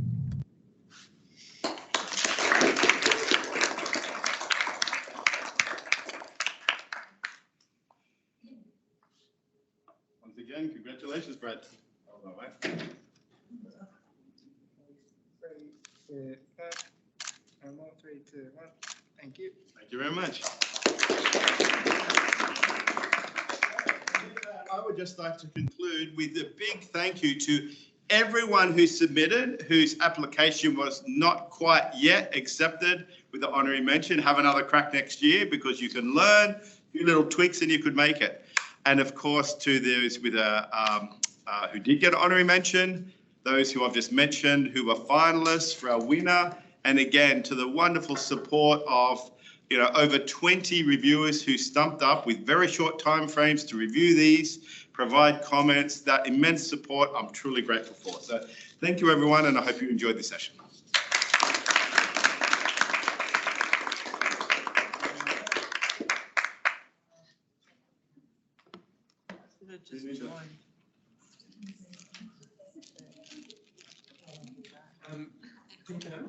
Was there an assessment and AI category? There was no winner in that category. So there was yep. The committee works because there was a split view. Some of us thought that there ought to be. The committee decided that there wasn't. So there actually was some finalists. To be honest, I felt awkward to put up the finalists, but then say none of them could win. So some have gone through. There will be 4 or 5 going into the new category. So it's a good question. But basically, I was outvoted and we didn't have a winner this year in that. But I'm certainly hoping we will next year. And just if you're interested, part of the process of applying is look at what's already there and then think, what might I be doing? There's a twist on it. And I think, again, a great takeaway is you don't need to boil the ocean. It doesn't need to be something, oh, well, someone else has kind of talked about something like that. Some videos, you might find 3 videos there that might have the same basic idea, but the way just one of those 3 videos might really, that's a cool angle on it. I'm going to try that. So don't feel that it has to be super novel. Just think what would be useful for people in other faculty across campus. That's the key question. And if you've got something that you might think might fit that bill, please chip it in. So thank you, Gary. Are there any other questions about this? Yes. I'd just like to congratulate you on initiating this and leading it. It's a great initiative for the university, and I hope it becomes something that's talked about more as a routine amongst academic staff. So congratulations again. Thank you.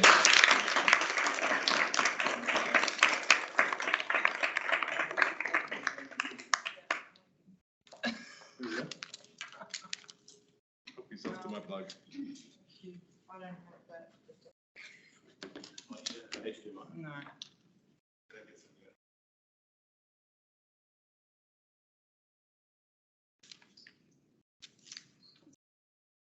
You've emailed me too that I could find it here.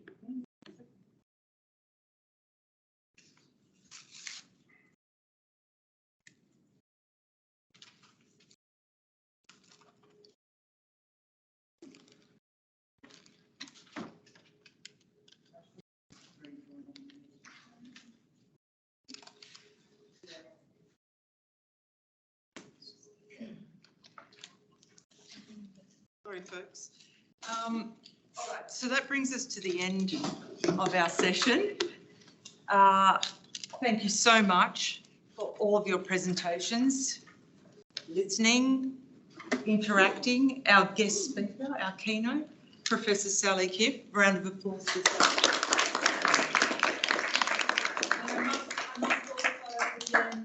Remind everyone that Sally is here on a visiting teaching fellowship, so another one of our awesome initiatives through the Education Focus program. It's enabled us to do some incredible things, so we're very grateful for that. So it's been great. Thank you to folks who've joined us online. There is a QR code that I should be sharing right now. What's a conference without a survey at the end? So if you could please take a couple of minutes to just scan that little QR code, because to be honest with you, I always have fun doing that, especially when it works. So please scan it, have a look at it, and please give us some feedback. Your feedback's important. It does help us improve for the next round. So what we're doing now is apparently we have a booking at the Thirsty Burger, which is an amazing name. It's at the Roundhouse. So I didn't know burgers could be thirsty, but yeah, they can be, I guess, too much salt. Right, Gary? Pathology. So, okay, so we're all heading down there for a casual drink.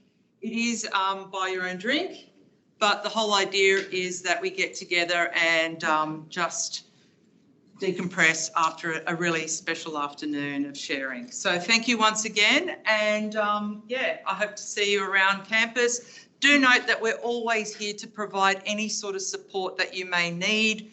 We're a good source of information. We're a friendly bunch, I think, as the Scientia Education Academy.